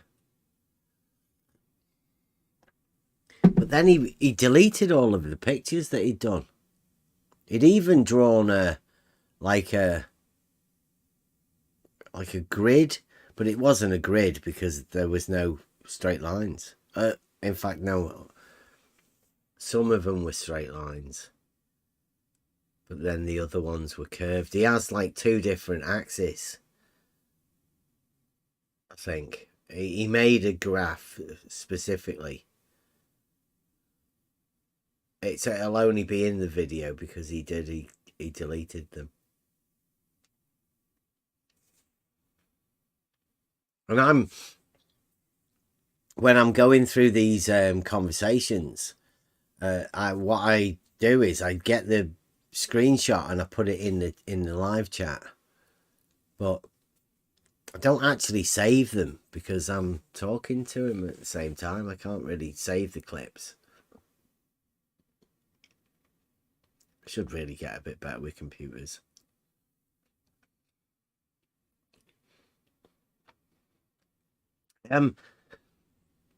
Here's a question for you, right?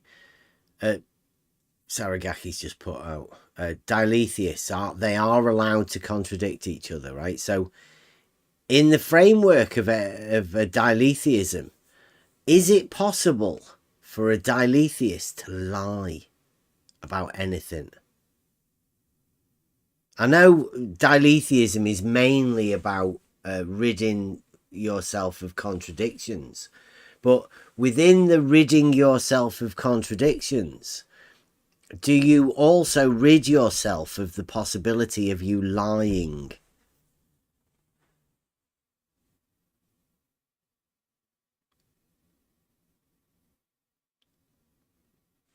How about that one? That's a good question.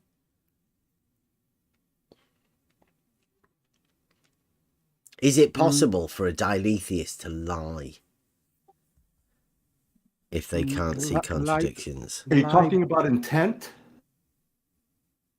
Well, or knowing you're lying?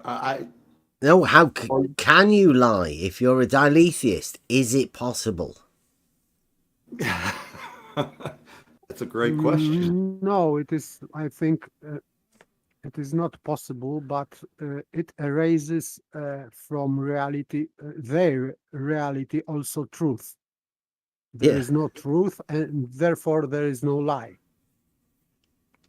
So, if they are whatever they state, they say, it doesn't matter if it is truth or lie. It doesn't matter. So these words are meaningless for them.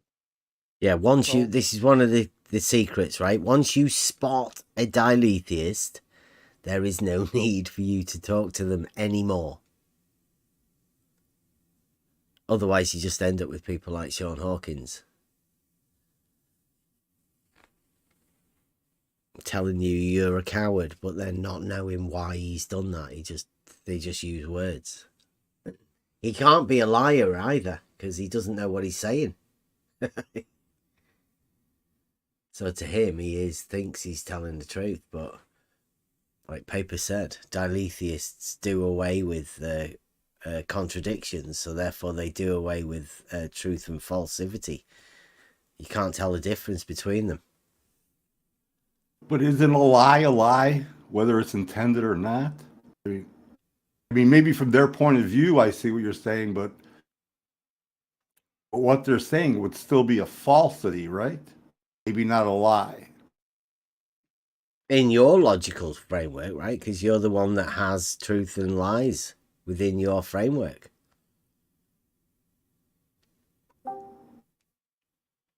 They don't. They have two truths.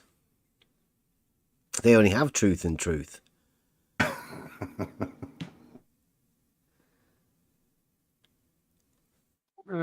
I would say that this is just mental. It has nothing to do with logic. Me too.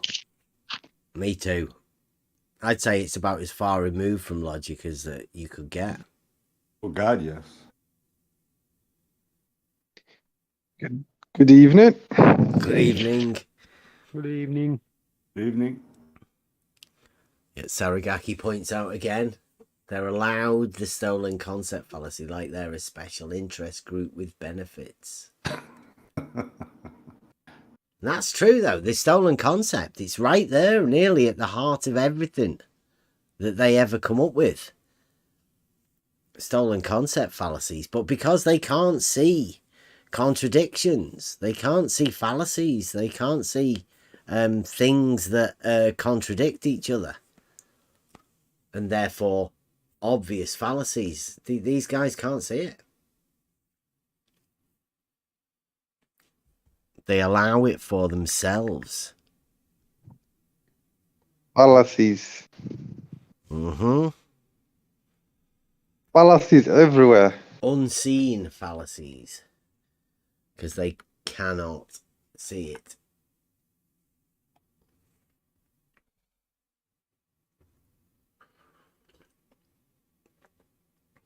And when we spot fallacy, it burns.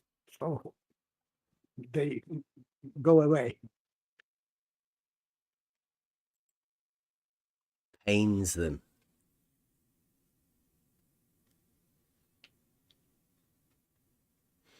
I really want to. What's a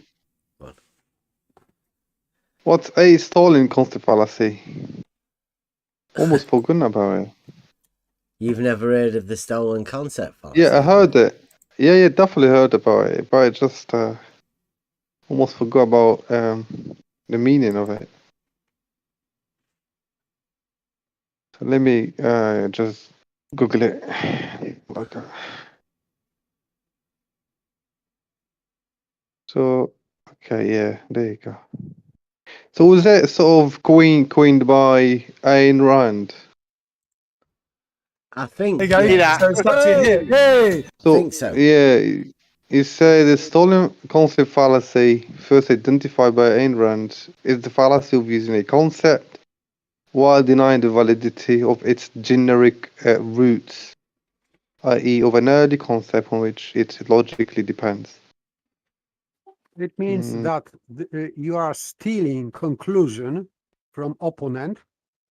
You are agreeing to opponent's conclusion, but you are giving different premises. For example, an argument. So you are saying that no, the conclusion is true, but you are wrong about cause. This is not the cause of the thing. There is another cause, for example. So the conclusion is... What would be sort of like, can you give me a globe example, like the globe, whatever? For example, gravity. We know, and this is measurable and experimentally proven, that changing density is changing weight of object in that medium. This is very, very easy to prove that and to show that. So our premises, or our let's say assumption, proven assumption, would be that this density causes the object to fall down. To fall down or go up. Go up, yeah. But making this attraction of mass being cause of gravity, that would be stolen concept. So the effect is the same because things are going down, as we can see that, but there is a different cause for that. Not very well established cause as density, but new one, attraction of masses. So that would be example of stolen concept. What about this one? You know what a circle is, right? Yeah. Now, 2D shape, yeah. What about if I could come up with a statement to say that circles are straight? How can circles be straight? Well, that's an idea of what a stolen concept is, right? You take the concept of a circle, you know what a circle is, and then you use that concept to say that a circle is straight, i.e. not a circle. You are stealing the concept of circle to prove that the circle isn't a circle. It's ridiculous. It's beyond ridiculousness. What? Like, how can you line? A straight line is a straight line, a circle is a circle. Two different things. Well, that's the essence of a stolen concept fallacy. That's how ridiculous a stolen concept fallacy is. You're taking the thing, right, that you want to disprove or whatever, and you use that thing in disproving the very thing that you're using. It's a stolen concept. You're stealing the concept of the original to deny what that original thing is.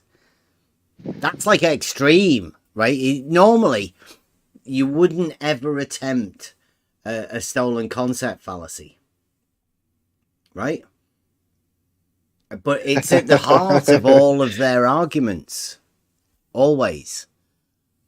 Oh my lord! Just Because Oh my word. what you do is you establish a horizontal from A Okay. to B. Okay.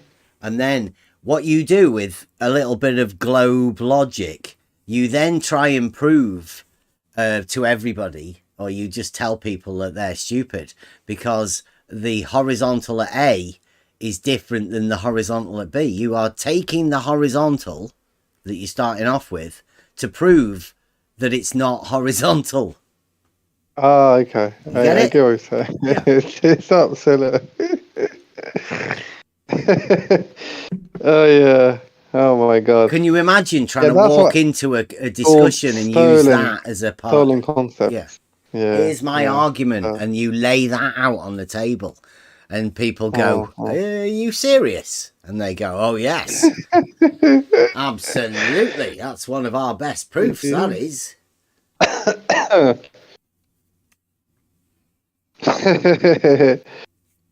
But my they god. can't see it because they're dilethiism, and they're not able to see that that is a thing.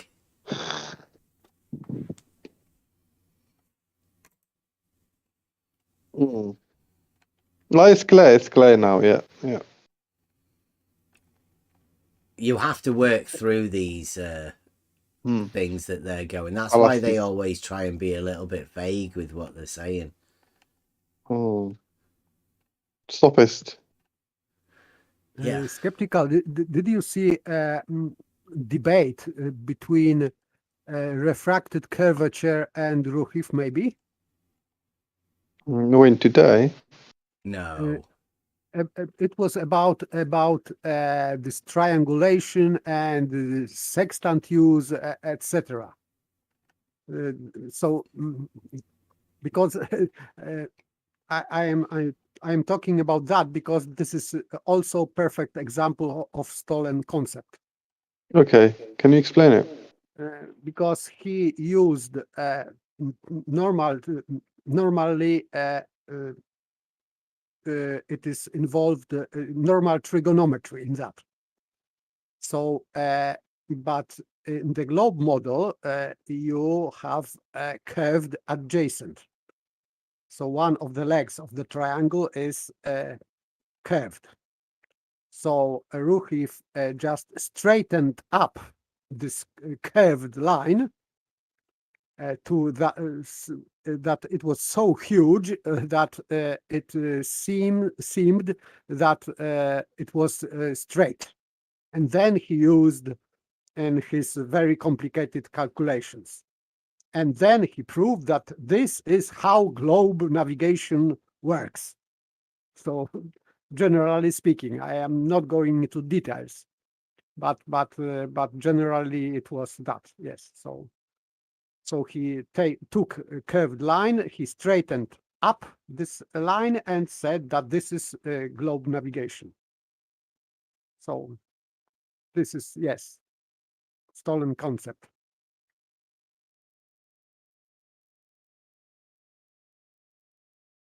It doesn't mean that this is this navigation with a sextant is true or not. It doesn't matter. He just stole a concept from other side, from opponent.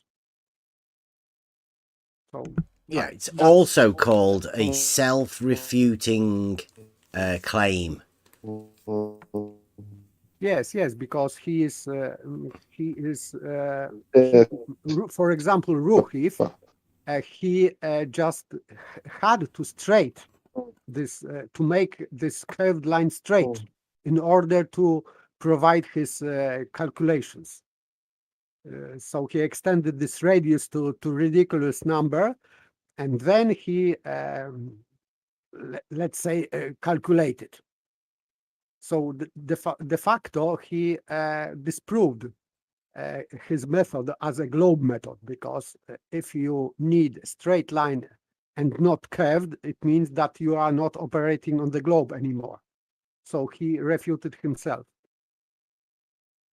Oh, yes. Yeah, and I'd like to thank all of the guys that helped us find all of these fallacies, because if it wasn't for them coming up with the stupid things, I'm talking about Wally now, particularly. Wally was the guy that built up this. It was again, like, I think last year, sometime when Dave Weiss was having his Bitcoin challenge. Wally had a submitted thing that he was meant to go to Nathan Oakley with. And he has a stolen concept fallacy. And he was meant to go to present it to Nathan Oakley as per Dave Weiss's request. But Wally's a little bit shy. He's not really able to talk to people or anything. So Wally couldn't actually present it well enough. And as such, Nathan either didn't see it or what, you know, Wally wasn't able to communicate it well enough, but it didn't get refuted as a stolen concept fallacy. That nobody saw it. So what Wally's done is he's moved it on. Wally has, and he's passed this stolen concept. He's probably built up with a load of other stolen concept fallacies that everybody has along the similar lines. And they've passed it on to Blue. Now, Blue is the forerunner of this thing now. He's leading. They've given him the baton and said, off you go, Blue. You go and debate Bev and do your level is debate.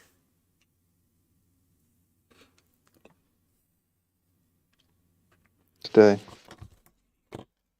So I mean, we can go over it a bit better if Wally does decide he wants to go back. And like I considered at the time that Nathan, that was Nathan's contract. I said I didn't want to get involved in it because I'd be stepping on somebody else's toes. Nathan was contracted to the Bitcoin challenge, and Wally was sent over there to help Nathan get content. I'm thinking that's what Dave Weiss was doing. He was giving him, he was helping Nathan with the Bitcoin challenge.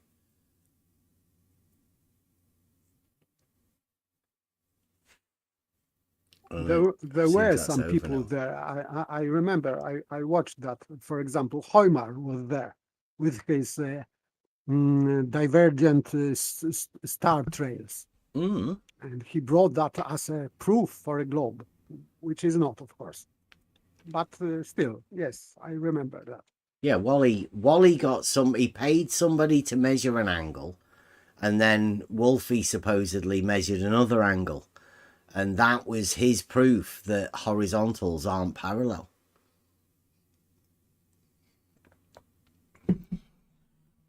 And that's what Blue's taken on. That's what they all will have to take it on. And once you understand how differential leveling works, you would see that this idea that you can have the equipotential angle of adjustment in between two horizontals. You could use the idea is of this stolen concept fallacy is that you have a horizontal, because an angle needs two arms, and with the equipotential angle of adjustment and this stolen concept fallacy, they are both arms of the angle are both horizontal. And the angular difference between them is the equipotential angle of adjustment. So this is self-refuting, because one of them has to be not horizontal. Yes. But because they're diletheists, they built these things into their very proofs that they use. And because they're like Sean Hawkins, they cannot talk to you. So you can't have a discussion to say, but, you know, it's a stolen concept fallacy. here's what a stolen concept fallacy is. Here's how it works. Here's your particular stolen concept. Here's where the mistakes are coming.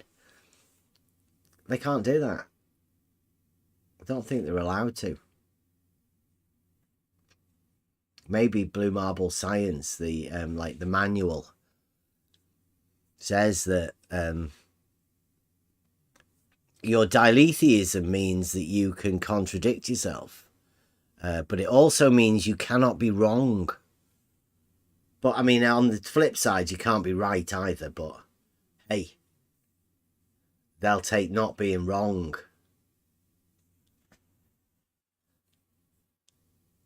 Over not being right any day.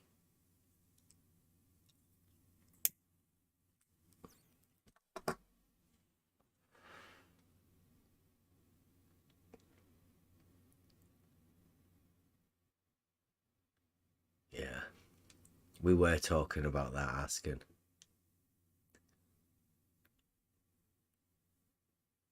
We don't know whether Blue's going too close to the edge. I don't want to be responsible for another nut sacking. I don't want to watch another person go down that path. Personally.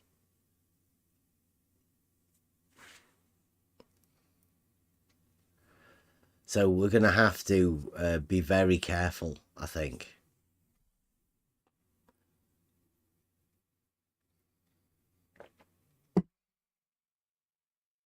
And I know we're only talking about basic things and all of that, but we have seen minds explode. Logic, I mean, just literal madness. It's all that's left after a certain point. That was one of the first concepts I heard about when I came here. It was from SE, the straight line event horizon. And, you know, I thought it was funny wordplay and stuff. I didn't actually realize at the time how serious it actually is.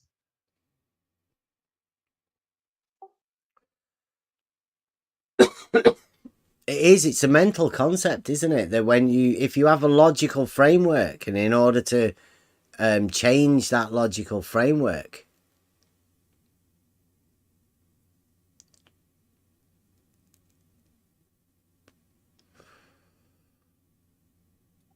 but generally speaking, you cannot change logical framework because we have only one Guys, why logic too easy? to work. Oh, Not too two. easy, too easy. Yeah, okay, that's Three. easy race one. Okay, Only okay, one. easy one. So if you lost your logic, you have no logic. You cannot exchange with another logic. Only with sophistry, maybe, but not logic. yeah, the logic is what is, and it's your way of processing the outward world. Well, if you can explode that, then that's where the event horizon idea is. You go past the event horizon, there's no coming back. You can't reformulate your logical structure once you've exploded it. It's gone. I think you mean process the outside natural world, because I can't process the outside manufactured world. Yeah, you just what is reality is reality, yeah. Right? But if you can go into your logical framework and bend straight lines, like mentally, if you could do it mentally, then you break that logical framework, because obviously it can't happen in reality, but within your mind you've done it. How the hell do you do that in your mind, even? No, I can't do it. It's not good. But there are people who have. It goes against reality. Mm-hmm. Yes, it is. It is against reality, because we have these geometrical concepts from reality. So if you break these concepts, you have no link to reality anymore. Stepping outside, correct. Not only outside, but this is in contradiction to reality. This is worse. This is not just fantasy. It's just contradiction with reality, in contradiction with reality. So it is worse. So they have to go to that point that they need to deny their senses. So You're absolutely right about that, paper. So they are coming into that point that when they see white, they will be forced to say black, for example. It is not understandable, of course.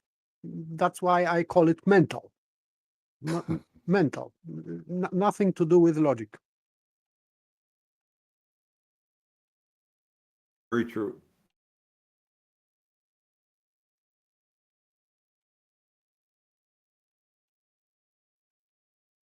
What's the purpose? Why break reality? What's the purpose? Where does it take you? To prove these guys, maybe they want to prove themselves to be gods. Oh, yeah, I keep forgetting about that part of it. Because God created everything as he was willing to, and they think that they can do that in their minds like God, but they cannot. There is problem. So they haven't got this power, because to do that you have to have whole knowledge of everything and whole power of your will to create that, and they haven't got any one of this.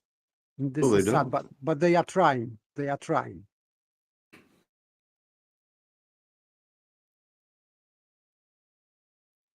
It goes back to the definition of things, like how vertical is perpendicular to horizontal by definition. And they feel like they can literally just say something else about this, and that somehow makes whatever they say the actual case in reality. When, of course, they can't just say something and that will change reality. That's not how it works. But Saragaki, they've never experienced that. How can they say it? No, they don't need. They don't need. This is projection. This is going to solipsism, and one of the properties of solipsism is that you don't check your thoughts with outside reality, because solipsists thinks that everything what is happening outside of him, in fact, is projected from him. So he creates reality. This is his creation, even if he disagrees with this called reality, this projection. So this projection can go against his will, but he still thinks that this projection is his own. That's it. This is mental state, very serious mental state. Very serious. If you're correct, paper, that is extremely serious. There have been many examples of like touching this on the surface of it. You will hear people say things like definitions are meaningless, even though, of course, a definition is just simply a description of something, of what it is. So that's when they say that definitions are meaningless, it implies that they can just say whatever they want about something, and that somehow makes that something into whatever they said it was. Yes, And yes. In that way, they think that they are creating something in their mind. And they sometimes they force other people to agree with that. And by the way, when they are talking to other people, they are talking to their own projection, of course. So this is strange, but yes. That's so interesting the way you put that.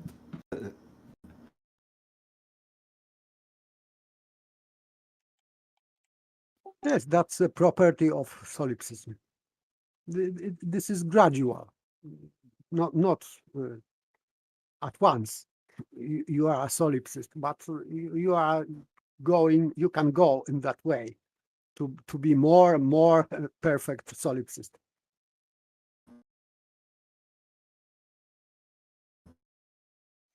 which you can also experience in this arena by having conversations with the same person over and over again. Like maybe the first time you talk to them, they will run into a contradiction they cannot handle at the moment. Yet the next time you talk to them, they found some way to deal with that same contradiction and can now move past it and just keep on their sophistry until the next contradiction they run into, and then they'll have to work something out for that one, and so on and so forth. Yes, yes, that's yes, to comfort themselves. So yes, it makes them happy for a moment. Yep. How do you resolve the contradiction of a water ball? Oh, I'm not so sure they actually resolve the contradiction per se, because it's of course impossible to resolve a contradiction, because there are no actual paradoxes in reality. Only one of them can be true. What they just do is they incorporate both. Somehow in their mind, they incorporate this impossibility to say that this impossibility must be true, because that's their, model or whatever you want to call it. It's insanity, I would say. Like, it's not mentally healthy to be in that state of mind. But if they accept their model, they accept the fact that gravity is such a weak force, and everybody knows the weight of water. So how do you resolve that contradiction? It has to be so. It's axiom one. That's how it gets resolved in their minds ultimately. Amazing.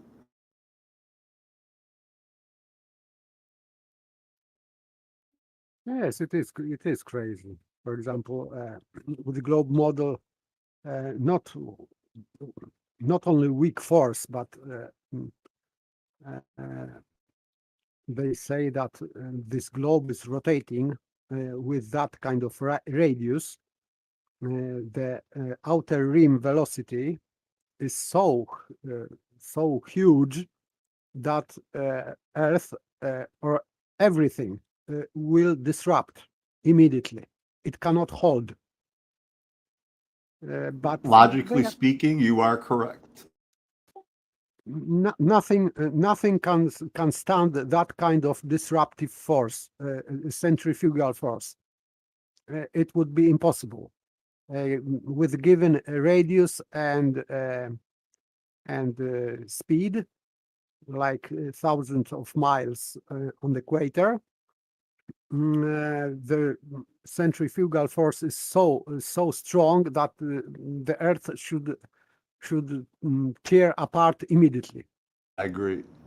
So it is impossible, and it is provable because engineers, when they are projecting and making, for example, wheels or turbines or whatever, so they have to check endurance of materials during rotating. So they have to. I was going to say, those cars that could go up to like 300 miles an hour, those tires are like 20,000 a piece. Be able to handle those speeds. And turbines and, for example, this whatever is rotating in on the plane, or for example in helicopter, it you cannot rotate too much because these wings will just tear apart. So they have to calculate endurance of material and speed, how fast they can rotate before they tear apart. Exactly, the stress points, exactly. Yes, or disruption, point of disruption or whatever. But with given radius, this 3,000 miles or whatever, it is so huge force that there is no material, created or natural, such as to endure that disruptive force. Nothing. I'm not speaking about air or water. It would automatically dissipate immediately. And what makes it much worse is it's not literally concentric. I mean, it's not evenly weight distributed and stuff. I mean, it would fall apart real quick. It can't be. It's wrote in the rules, the even distribution, because it is literally within the definition, the uneven distribution. The one thing that they claim, the sphere, is the one thing that it cannot be.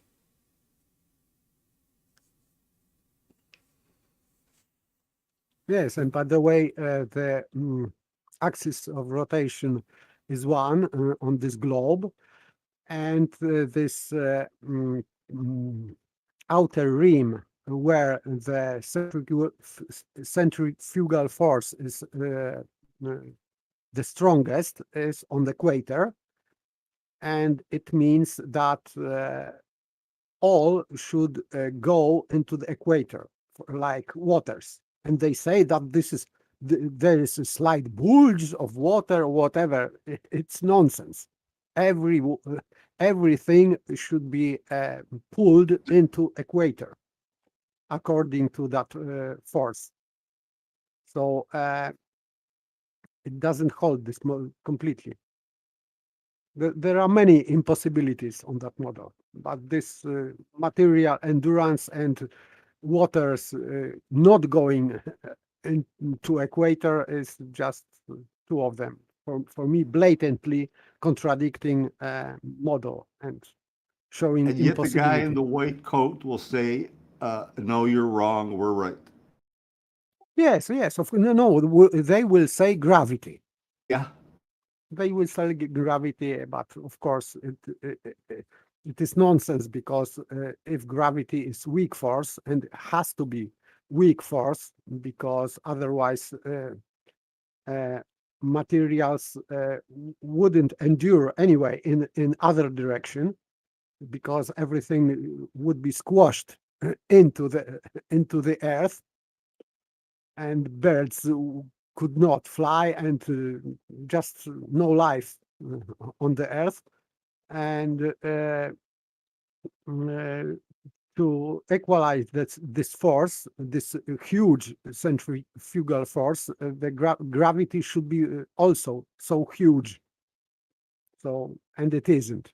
So gravity is not explanation, but they say that it would have to be at least equal to the centrifugal force, correct? Yeah, it has to be greater. But the fact is, fact is that this centrifugal force is the greatest on the equator, but lower on the, for example, on the North Pole, there is no centrifugal force in their model, and South Pole. So this gravity should just, I would say, squash the ball into something else because of this difference. So there are many silly things there to laugh at. In order for us to not be biased, right, can I give you a rebuttal? Right? All of that stuff that you've just said is proved wrong, right? Because 'tis globe. Yes, Yeah, that's an immediate rebuttal from the globe side. In case any of you globers weren't here, I did that all for you. Can't be true, can it? Because it's globe, so therefore logic can't work. It's like a stolen concept, a quick one, right? Logic can't be logic because it can't be because 'tis globe. Although it sounds logical, it can't be. That's exactly what I was going to say. Actually, it's like all of these things that can be proven that goes against the model. It can just immediately be dismissed as false, not by an actual argument brought to show that it's false, but just by axiom one. Tis globe. Yeah. It can't be true because it's globe. Yeah. Because of the way that the logical structure works, right? You can take that conclusion and put it right at the beginning. And that's how you can rebut all of these things. That's what exploding your logical system does. It stops you from needing the antecedent consequent because the conclusion's already done. You can put the conclusion wherever you want at any time. That's what I've learned, and I'd like to say thank you to all of the people that have allowed me to see all of this stuff as clearly as I can.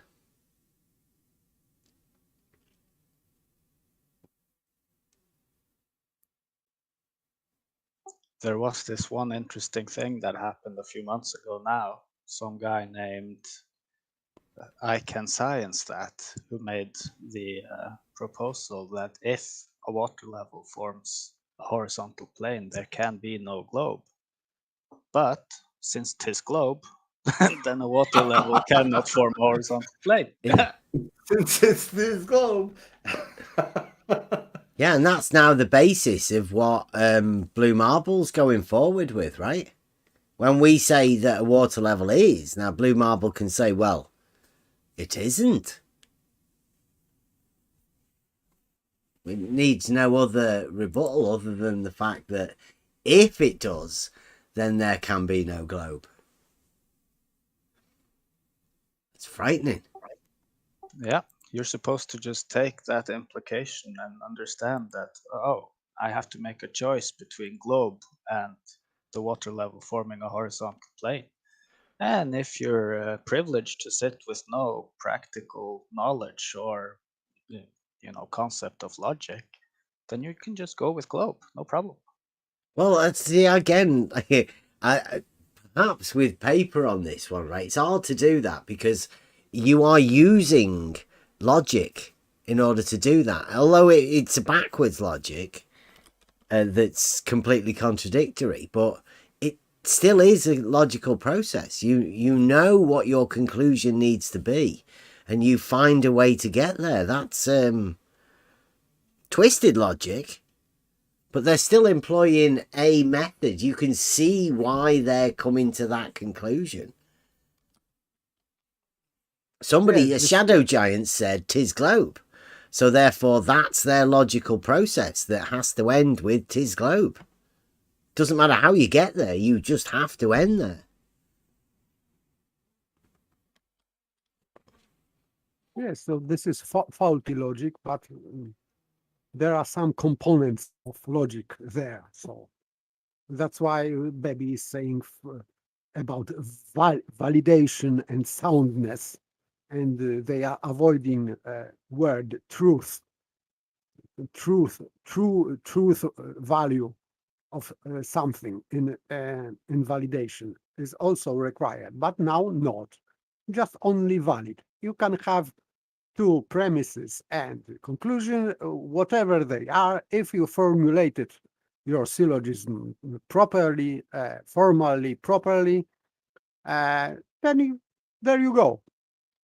the conclusion is okay.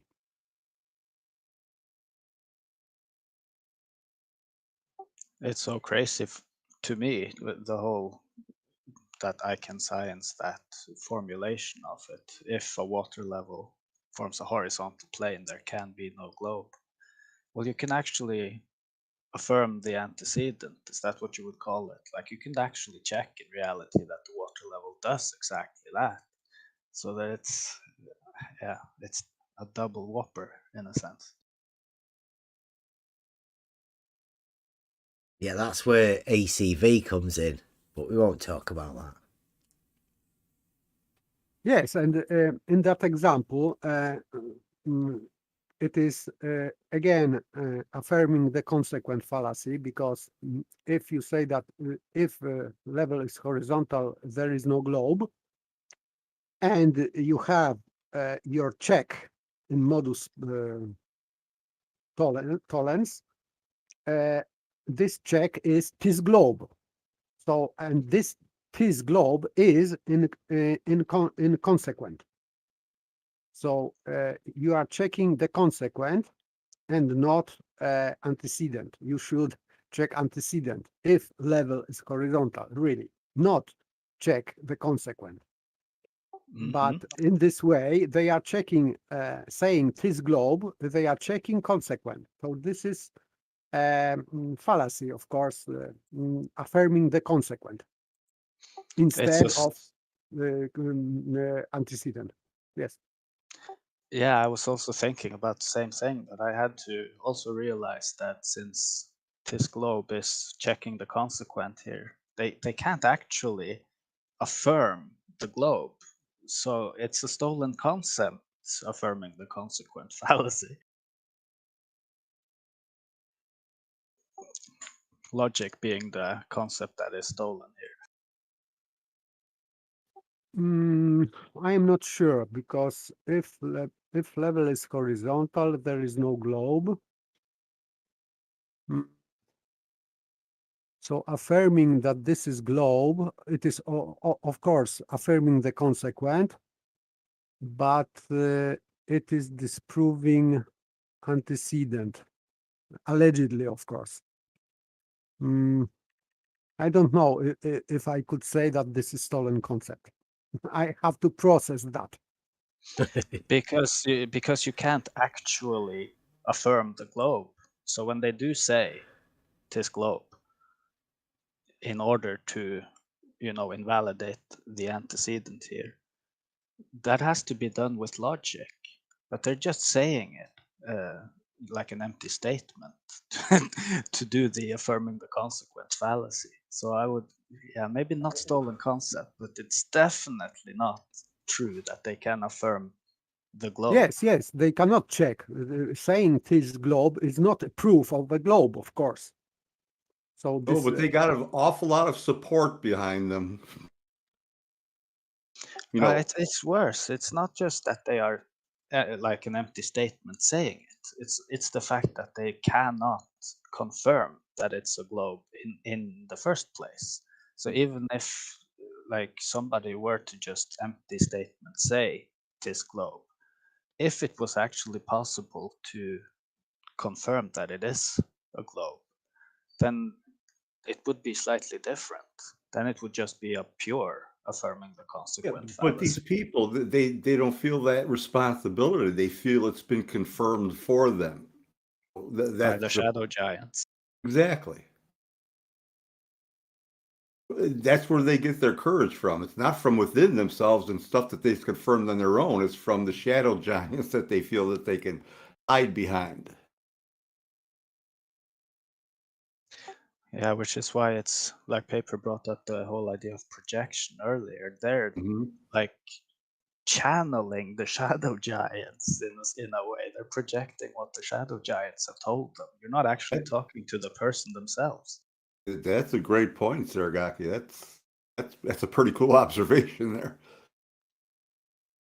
Yeah, they are spouting out their projection to whoever is in their path. So if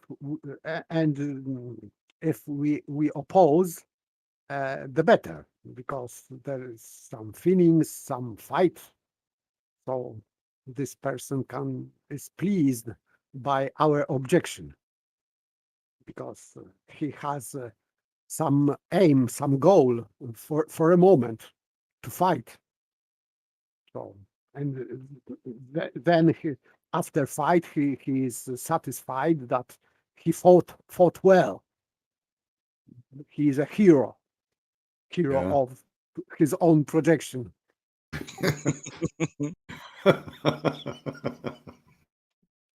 Good one. Paint a vivid picture. I like it.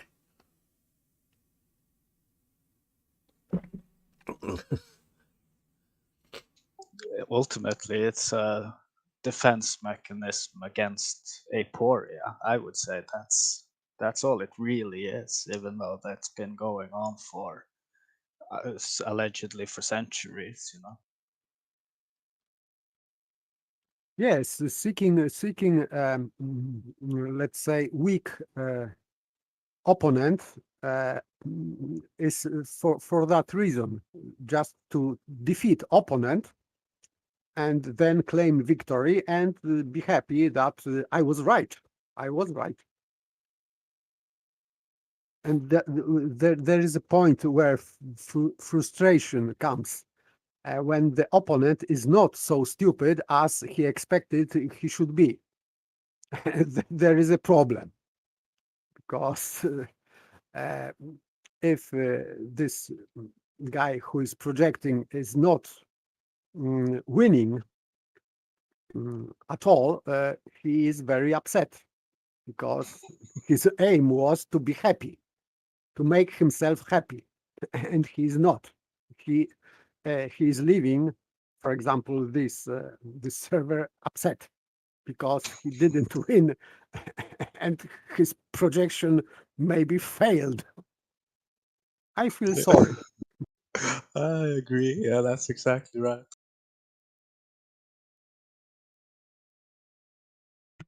Well, we don't aim to leave people leaving here unhappy. Oh, no. No. I would still like to hear from them. Can't wait to get it. Let you guys listen to the one from this morning. Sarigaki, you will love it. Who was here? You said Blue was here and somebody else? Just Blue, really. On his Okay. lonesome, he was just defending Blue Marble Science solo. Oh, okay. None of the team came to help him. Yeah, we should do like it's been a while since we had one of those watch parties. It is the weekend, and we're a UFC free weekend. So if anybody wants to come in, I'll queue it up and we'll go over that, because there are so many bits. It's like Buster's got a new song ready, and as I was listening to the conversation, I was thinking, yep, I know where we could get this. This is a You Don't Understand updated version. Equipotential angle of adjustment was said many times, Buster. You'll love it. Hey, was he having that, I guess? He repeated it, yeah. Oh, that's... Yeah, and existential cognitive failing as well, that was repeated. So out of the mouth of Blue Marble Science, he's actually voiced the words. That's awesome.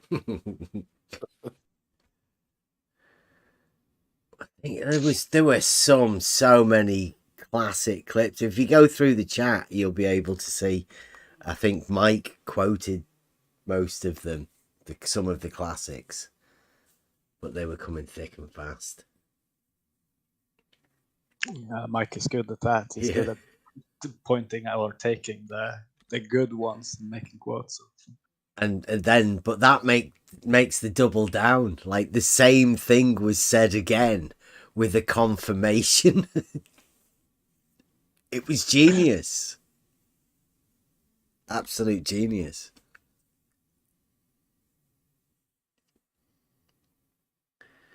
So people, yeah. Go on. Sorry, go on.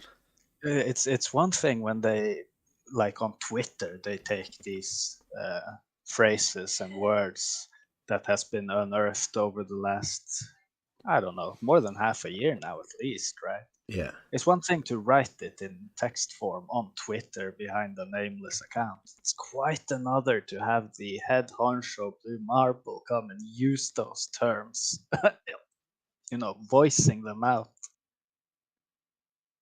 Yeah, the big one, right, that I think they're not many of them are picking up on, but Wally is, and you know what, Wally's one of the head paralogism pushers in pictorial form. He's like their meme guy. He's been using Realising Euclid.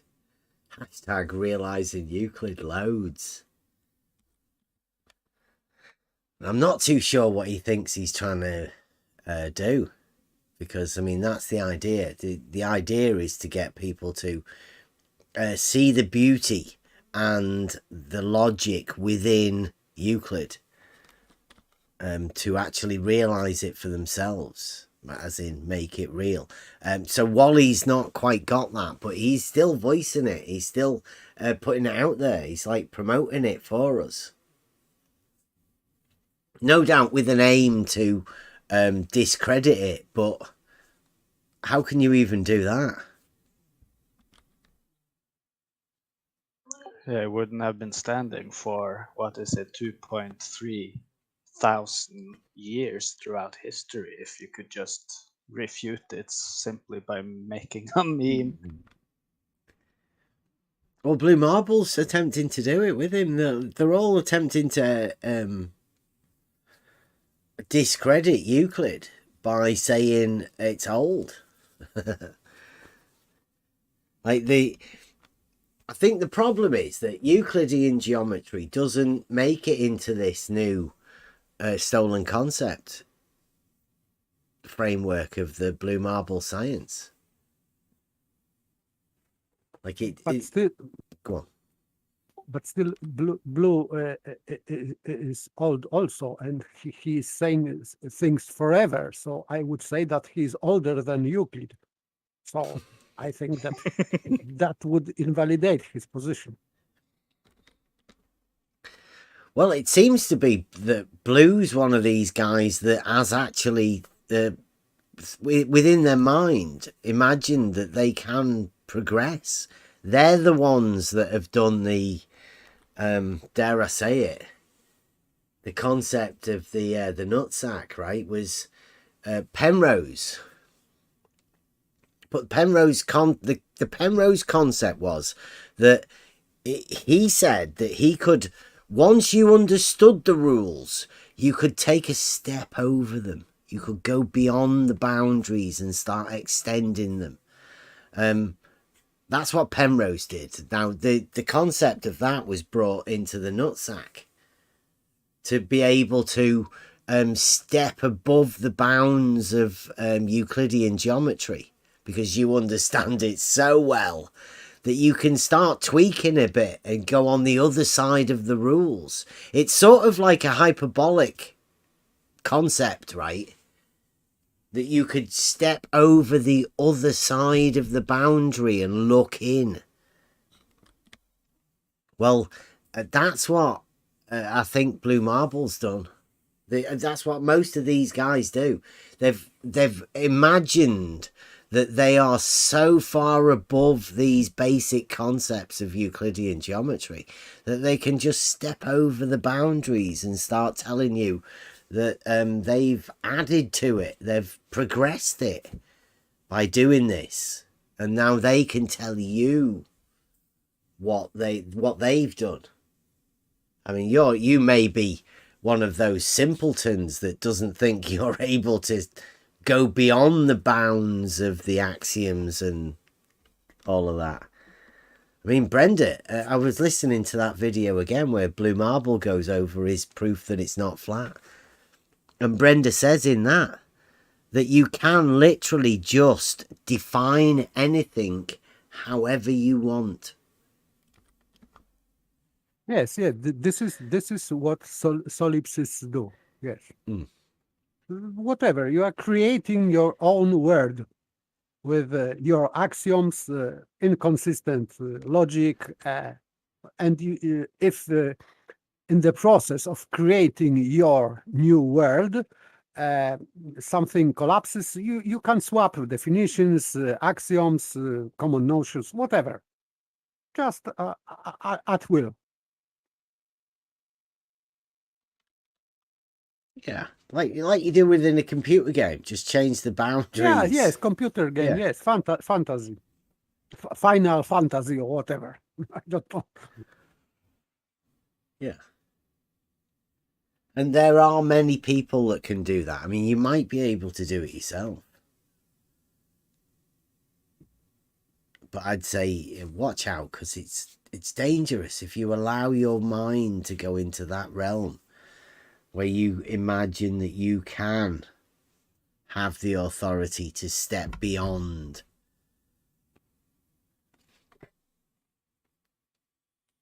Can't really do that in reality. Doesn't work.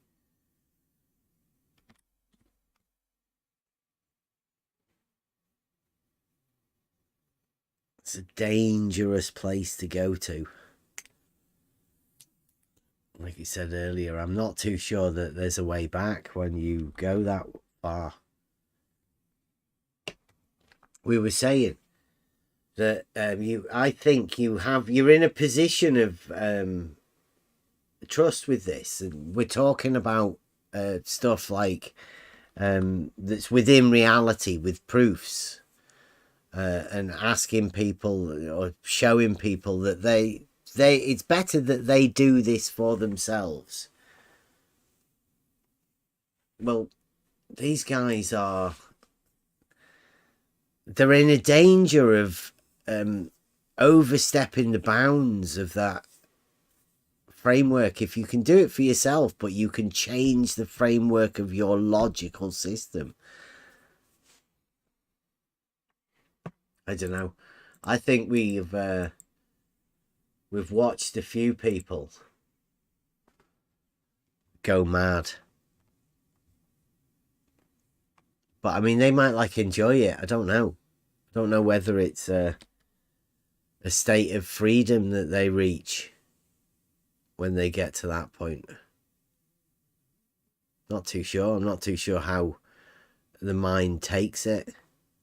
Might be like a state of ignorance is bliss and madness is enjoyable.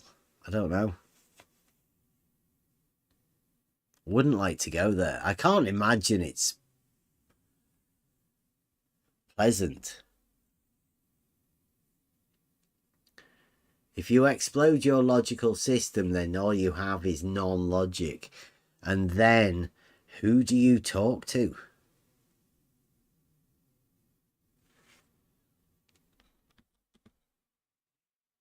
How do you reconcile anything, any problems that you have with anybody else if you've exploded your logical framework?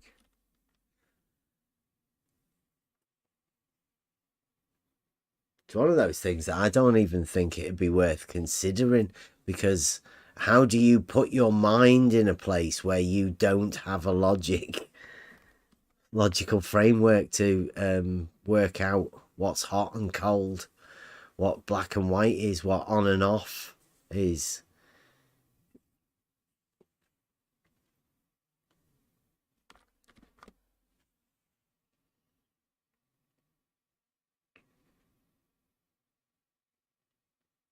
And you know that it's going to be hard to talk to people, because I do try and talk to many people.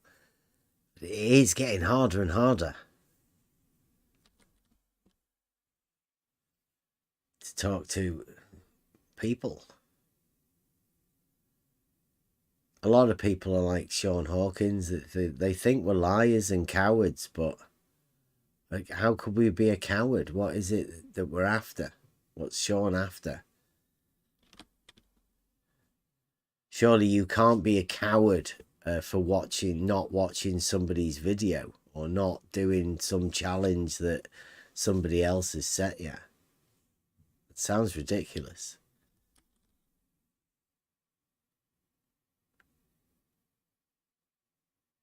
I've been offering to have a word with Where's Wally for years, talking about this stolen concept. Never called Wally a coward once for not coming and having the conversation. Really strange ideas that people have.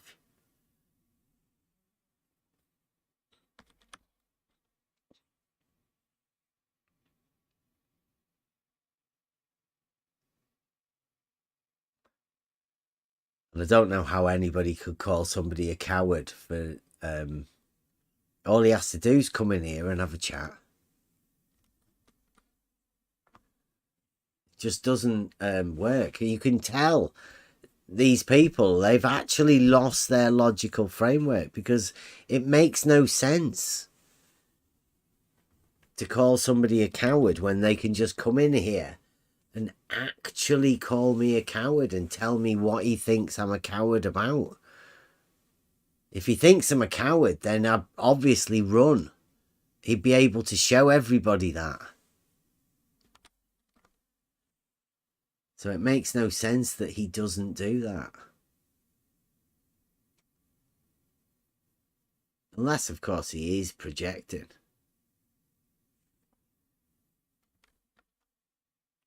But he was brave enough to type in the Discord chat, so I don't know.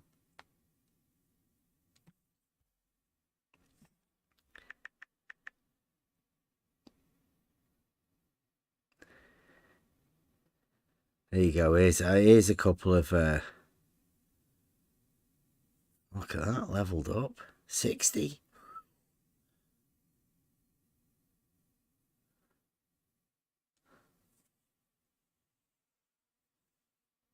Level is horizontal is a lie.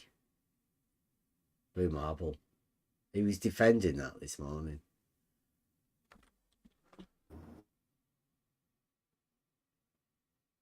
Who's Eve? I think that's the thing. I think he's capitalized it. And yeah, I know. I was joking because yeah. I was thinking of a flat-chested woman. Sorry, just a joke. Had one.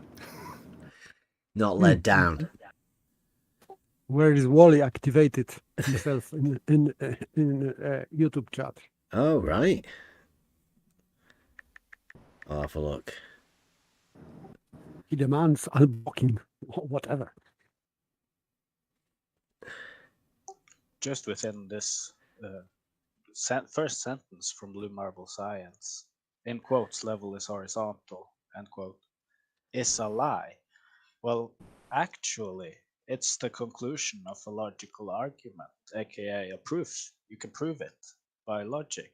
So this is how you know that people like Blue Marble Science have discarded the logical framework.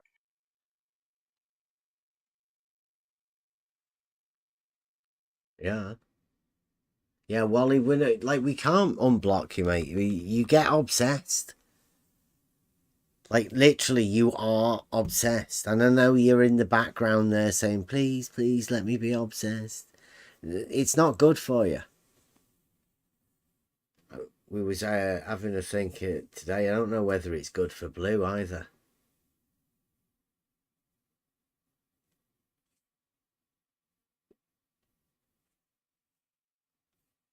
I don't know. So yeah, Wally, we gave you your chance. We tried to tell you. We tried to help you out. We tried to help you out with your way that you could talk to Nathan Oakley about it. We tried to give you confidence enough to talk to Nathan Oakley about your Bitcoin challenge that Dave Weiss has sent you over to Nathan Oakley's for. You never got it resolved. We couldn't help you anymore. And to be honest, you were starting to post some really weird stuff. I hope it stopped from on Twitter and wherever else you're doing your memes. But yeah, you were aiding and helping Blue with the paralogisms that Blue's got. And look at the state Blue's in now. He's got a debate that level is something, and all he's got is stolen concepts and atoms. Nervous little laughs.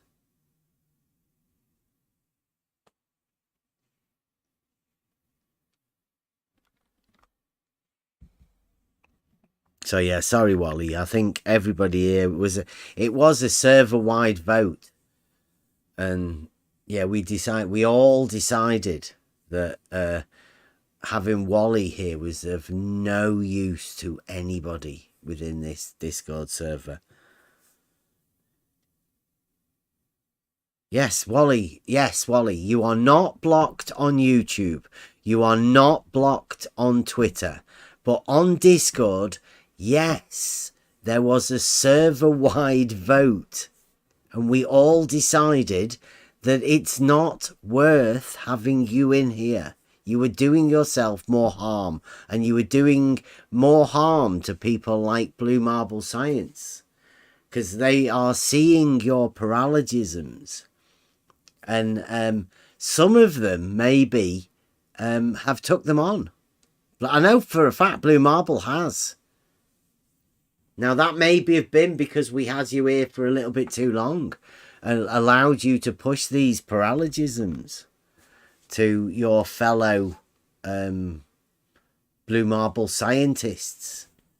You must have told them how exactly you came up with your stolen concept fallacy. Because Blue's sort of saying it. Similar sort of thing. And it's very simple, based on a straight line. It's not hard to show people these things. It's not hard to show people that the equipotential angle of adjustment is completely fictional. It's been made up. It doesn't actually exist. It's not there. It's impossible. Even the concept of it is ridiculous. So when Blue Marble said today that, yeah, it would have to be, he was basing it mainly on this brilliant Saragaki paper. You should have heard it. I thought it was brilliant. I got a chance to explain exactly what the equipotential angle of adjustment is to Blue. Because he said he didn't understand it. And when I explained it to him, he went, well, yeah, that'd have to be. Oh, my Lord, yes. I want to hear this.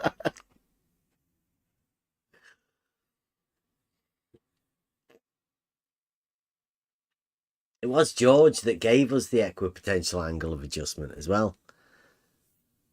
Yeah, with the backside and the foresight. Yeah. RBD face. RBD face. Yeah. Blue Marble also said that I would have to explain RBD face to him, and I was like, quite, yeah, I'll definitely go over the I don't know what to call it. It's the fallacious methods of a exploded geometric structure that leads you into aporia, right? It's the only place. That's where Blue Marble, like, it's the moment he starts trying to work this RBD face. Blue Marble science, Blue Marble scientific leveling. I think it's more than the human mind can cope with. I think you'd have to have godlike powers to be able to take that one on. I think that's why people like Lobachevsky and all of that actually went mad trying to work out these things, whereas Blue Marble's like not trying to work out the geometry. Blue Marble's actually trying to work out the reality aspect of it. It's gonna be tough. That's where George, rest his soul, I think that's where George started to go a little bit. Blue should know what it's like. Pretty sure George was there over at Blues. I'm pretty sure George, that's where George went to go and find solace in his fellow Blue Marble scientists.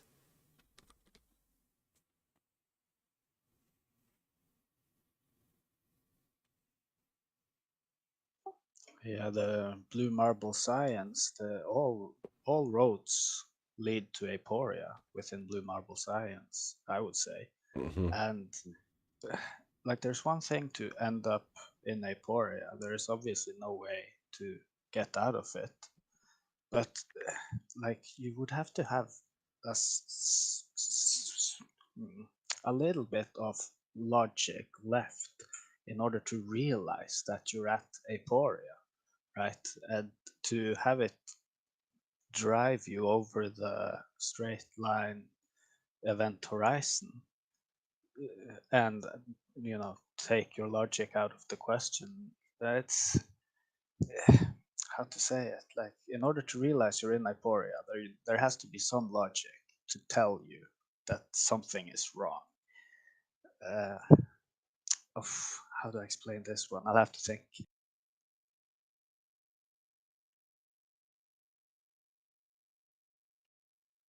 Can I just point out, I see Wally's in the chat. We're not afraid of you, Wally.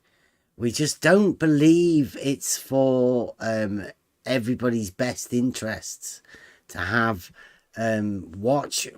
Nobody wants to watch people go mad and say ridiculous things, because it's not good for people's mentality.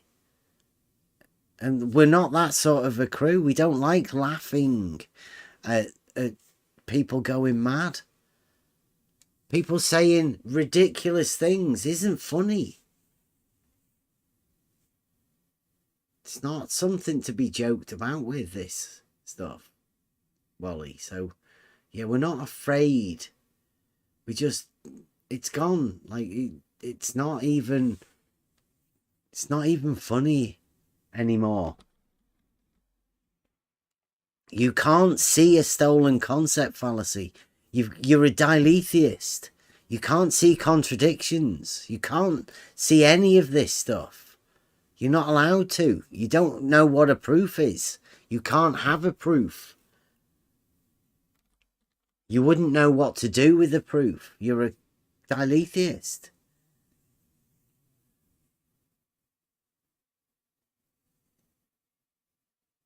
So yeah, sorry, Wally, but I do one of your presentations over there on Blue Marble.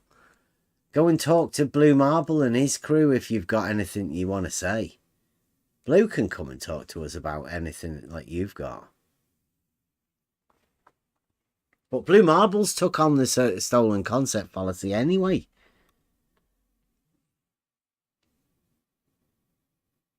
So you've no doubt told Blue exactly why it's not a stolen concept fallacy that you've shown him. No doubt. But I don't know how you know that, because you don't seem to have listened to us every time we have told you. And you've never come in here to be told. We've just explained the stolen concept fallacy again earlier to John. I think he gets it now. I think Skeptical got it.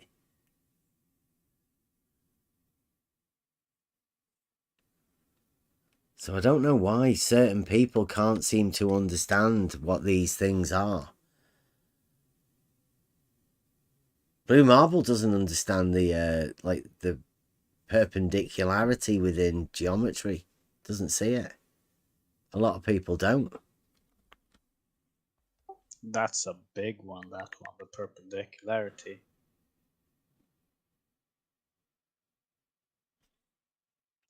How do you explain that one anyway? Like you have level and horizontal both being perpendicular to vertical, yet horizontal is a straight line while supposedly level is a circle.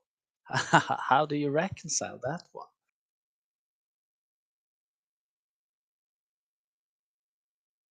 That's a question to Wally, of course, because I've seen him draw memes with horizontal being a straight line and memes with horizontal being a circle. It's not good, Wally, but I would still like an answer to how you reconcile between the two. You can't see the contradictions of that. Contradiction is there also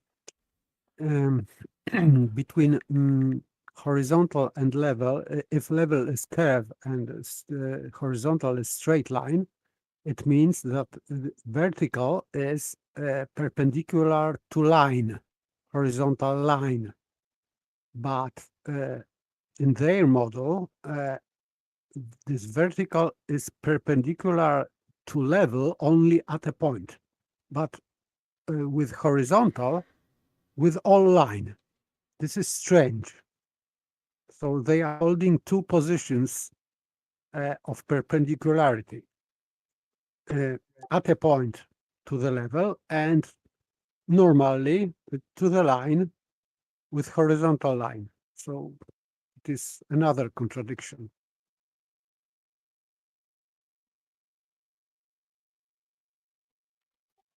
It's very strange that. Yes, I've because if they want to be consistent, so they should say that this vertical is perpendicular at a point to horizontal.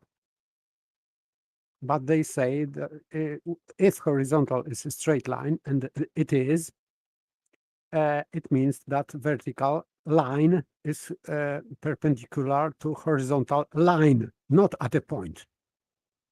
So they cannot say that it can be at the same time perpendicular to horizontal and perpendicular to level, because they are changing, they are shifting meaning of word perpendicular in the same sentence, let's say. Yeah, it's a very common paralogism held by certain people. We've gone over it so many times, what the word perpendicular actually means. So when they say at the point, that's when they lose the meaning of the word, because it's actually the straight line that is called a perpendicular to the other straight line. It has nothing to do with the point, except that's the point where you measure all the right angles to be equal. That's the only involvement that point has, the intersection point of the two straight lines. But it is actually the line itself that is called the perpendicular to the other straight line. And since that's an attribute of a straight line, calling it or giving that attribute to a point makes no sense. I think it shows as well that they've never actually formed a perpendicular, as in drawn it out, because it becomes apparent when you actually do that the point is of no need, right? You require the straight line.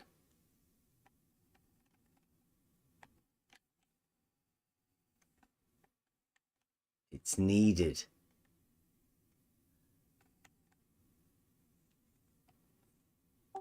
Yeah, in order to draw the perpendicular, you need 2 points, and to draw a straight line between those 2 points. And guess what? Neither of those 2 points actually are on the straight line that you're drawing the perpendicular to. They're both off the line.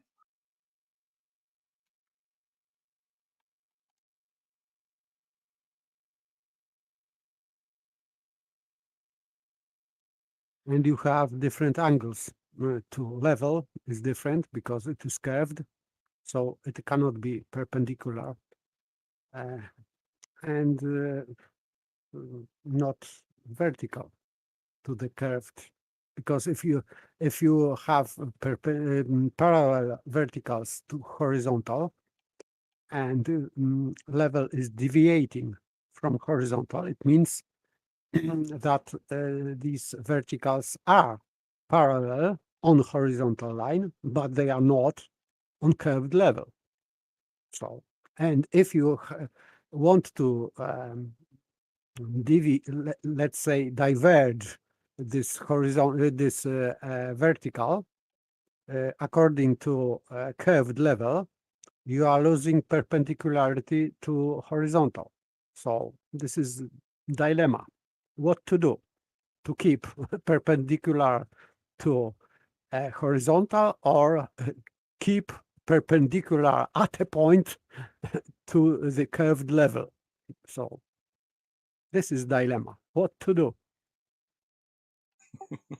Yep. And that's one thing that has been claimed is, of course, the whole idea of measuring angles between straight lines and curved lines.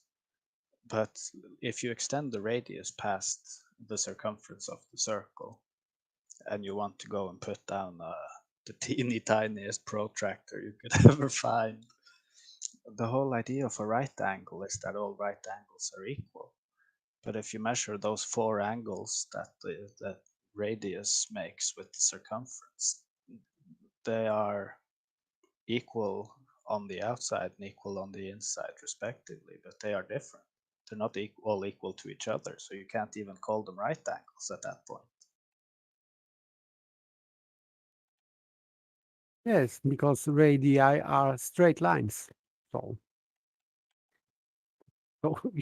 you have problem, or they have problem, because they have to keep a curved level, but as long as they are using straight radii, they have the same angle from the center of presupposed globe Earth. So problem, yes. Well, I just call it a circle because that's what all of their diagrams show, is just a circle. Yes, So yes, it's just circles. very purely geometric. And I don't want to use the word globe because it's just a circle on a piece of paper.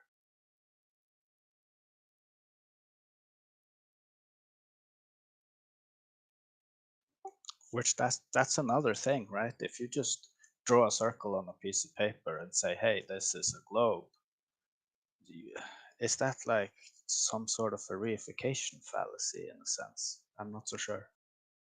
Yes, yes, reificating model. So if you are saying that your model is reality because you say so, it is reification fallacy. Yes. Yep. Sort of an allowing them as well to think that 2D is well, the circle, the sphere is somehow 2D, right? I would say that this is just to try to justificate Yeah. their model, because they have to let's say put some semblance of reasoning there. So that's why they are doing, but they are just creating new gap in their model, but somewhere else. Not on that point, they are covering this point, but they are making gap on other point. So this is problem.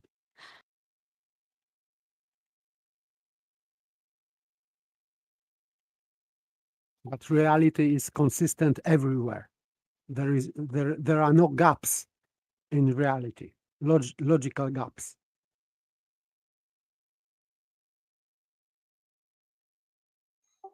And that's why I think one of the definitions that I've heard for the word coincidence, it's what you have left over after you apply a bad theory. I like that definition because it goes along with what you're saying, that there are no logical gaps in reality. And what then stands out to you as as a coincidence just means you don't actually have the whole picture within your framework of describing whatever you're describing at the moment. Yes, yes. So this is called coincidence or accident. So you think that this is accidental because you don't know the cause of something. That's why it is called accidental. But in fact, it has its own reason and cause, but you just don't know this cause. But nothing happens accidentally. Which, as you've just described earlier, with how they patch up one problem only to create a new problem elsewhere, that's the so-called coincidence I'm referring to, because it's not actually a coincidence or an accident. It's actually done quite deliberately, even though they may not see what they're doing when they're patching up the so-called problems. Yes, yes, I understand, but still, yes, this is inevitable while creating this model and trying to reificate that. Because if we are talking about some fragment of the model, it may seem that is consistent, but on the bigger picture, it has many gaps. So that's why many globbers, or most of them, are trying to avoid bigger picture. They are trying to involve opponent into some details, technical details or calculations or equations or whatever, to prevent opponent to see bigger picture and bigger gaps.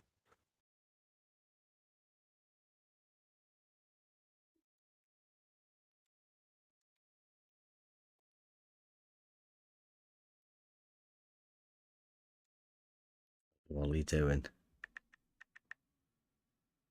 Is he still upset? He's not allowed to come in. It's a bit of an exclusive club, the On the Level Discord server. Well, so when I say exclusive, we've hardly banned people. Takes a bit for us to ban people. They've normally done something pretty bad. I think what we banned Wally for was like crimes against logic.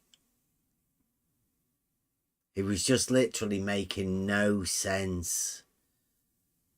So Yes, he was going in spiraling, going worse and worse. So we had to stop it for his own good. and he's trying again. His last post is: vertical is always a radius extended in a straight line above the surface of the sphere. That the zenith line is always perpendicular to the horizontal at that point. So if he's saying that at that point, it means that at another point, it is another horizontal, which is not parallel to this old horizontal. So this is old. This is getting old. Yeah, it's different horizontal. Horizontal is different than it is in this position over there. It's a different different vertical. Yes, at different vertical, they have to have different horizontal, not parallel to the old one. So at any point, they are creating new, different horizontal. So this is just nonsense. And this is just pure assumption, begging the question. And Wally cannot see that. You know, Paper, one of the last memes. Well, it's not even a fully meme, but one of the last things that Wally posted, not to talk about Wally all night, but he drew two perpendicular lines, like the X and the Y on graph paper, and he called them parallel because his globe. That was one of the most ridiculous ones I've seen him make. Just two perpendicular lines, and he called them parallel. Yeah. Yeah, I think I saw that. Yes, yes. So this is just mental. Yep. Yeah, I don't think anybody should have to be put up with that sort of, like why somebody would have to realize that, why would somebody say that something that's perpendicular is parallel? People shouldn't have to deal with that sort of a question. There's no answer to that sort of stuff other than there's something wrong with him. And it kind of goes both ways. Like, you should not have to be on the receiving end of that. And it's not good to be the, perpetrator of that kind of thing either. You shouldn't have it's kind, yeah, what you said, Bev, it's for his own good. Well, I don't think if we weren't here saying what we say, like perpendicular is perpendicular, shows all right angles are equal. If we weren't here saying that, then he wouldn't have to come in and say, no, it isn't. So that's the reason. It's the interaction between us. I think us stating simple facts about reality makes them come up with something contradictory to that. Just by the fact that we're saying these facts.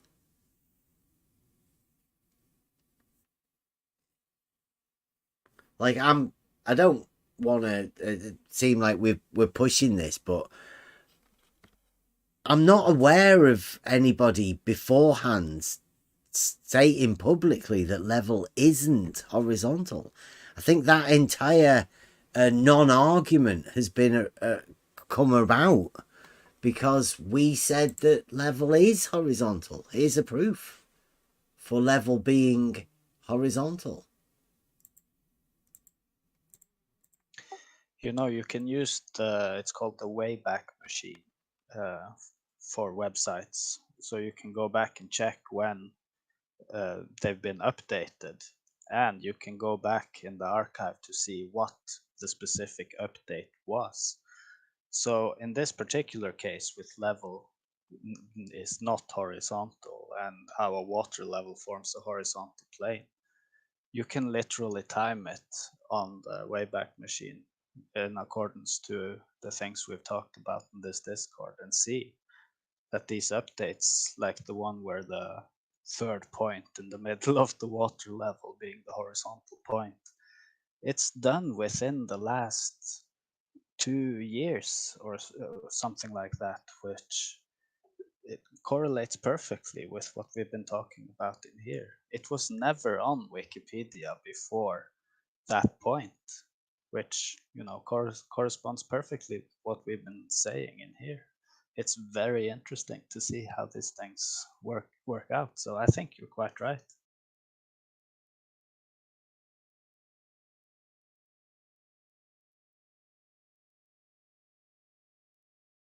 I mean, do I have to say it? You guys just don't understand. Oh, Buster, I can't wait to hear some of the new music. They've bragged about it so much. I can't wait. Well, I did a sneak peek last night of the new one, but I'll play it later if you're still around.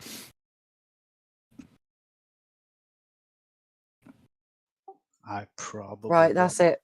That's it, Bev. Shut the live stream off, Buster. What's to say? I was ready to do you don't understand, but I don't know if I can pull it off. I haven't really played with this track a whole lot. Oh yeah, just do the instrumental like you did the other day. That'd be fucking good enough. I'll do the instrumental, and if I can get the timing right on the vocals, I'll try it and see what happens. I want the recording of when you do it, and then I will literally go and do it. But if you're ready, if you're ready to do it, then we will round up the show. With I don't want to mess it up like I did last night. I mean, end it. But I mean, I can do this song. If you, I mean, whatever you guys are game for. Yeah. Oh look, Blue's got a picture. Nice picture, Blue.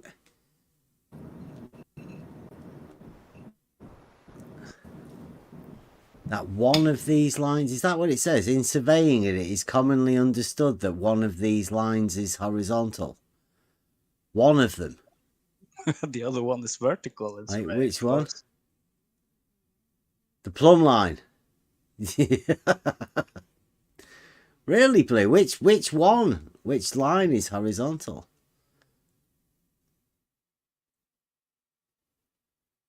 Imaginary level surfaces. Wow. Not actual. Like that. So they get a difference in elevation from level, not what is the horizontal for? Well.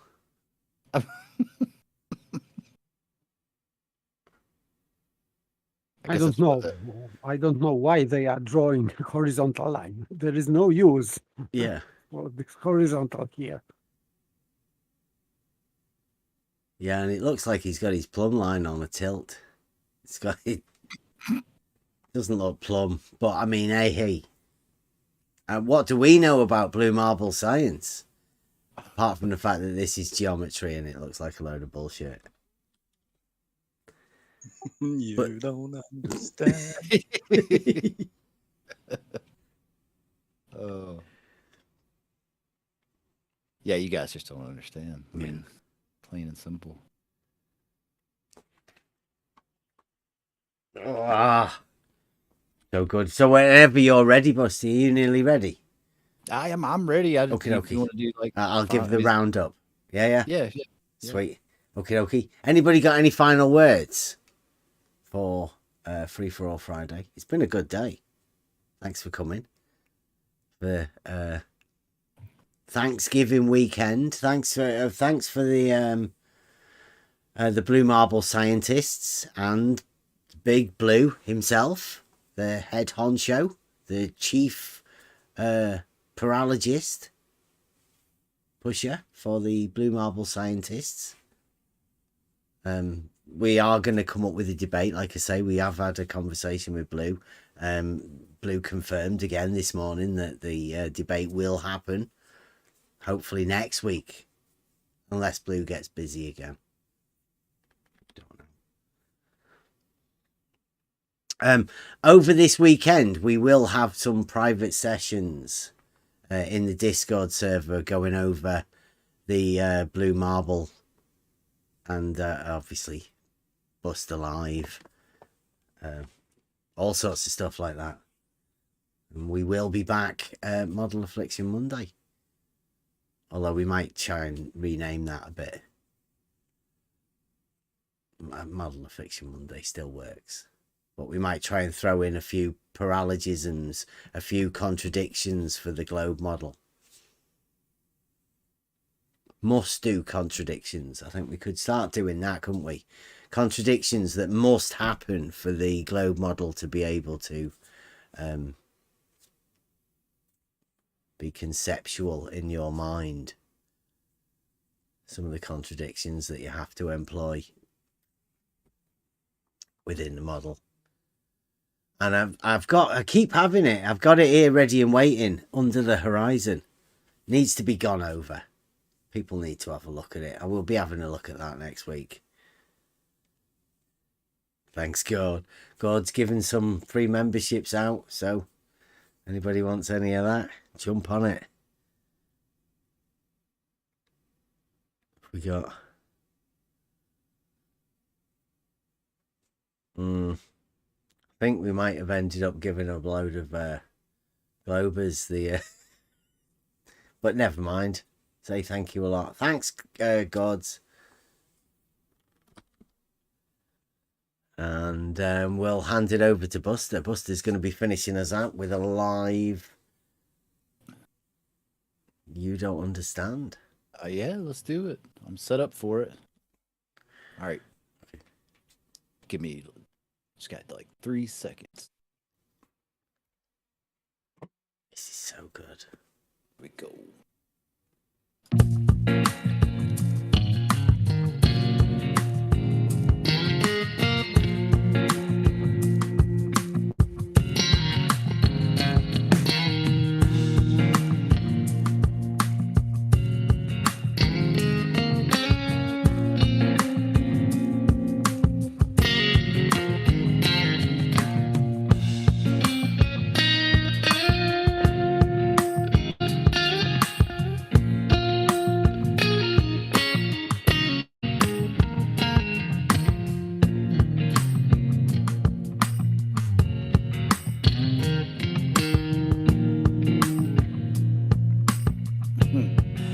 And you don't understand. You don't understand.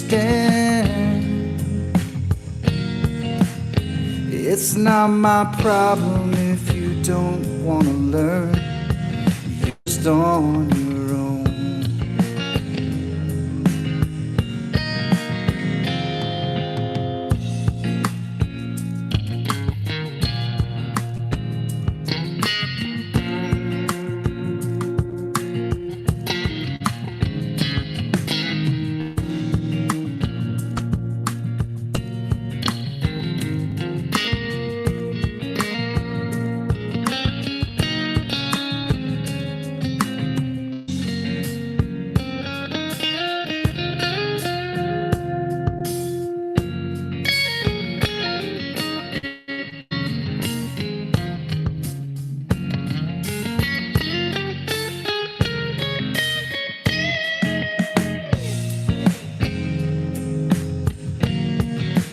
You don't understand.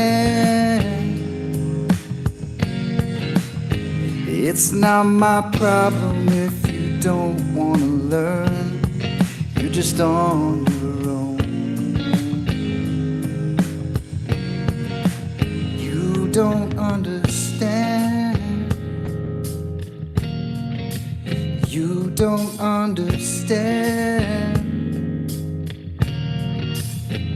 It's not my problem if you don't want to learn. You're just on your own.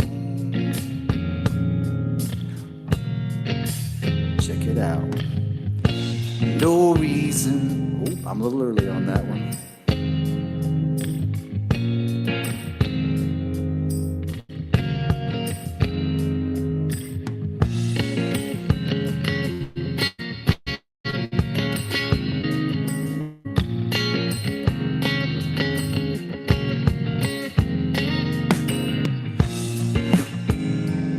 Going.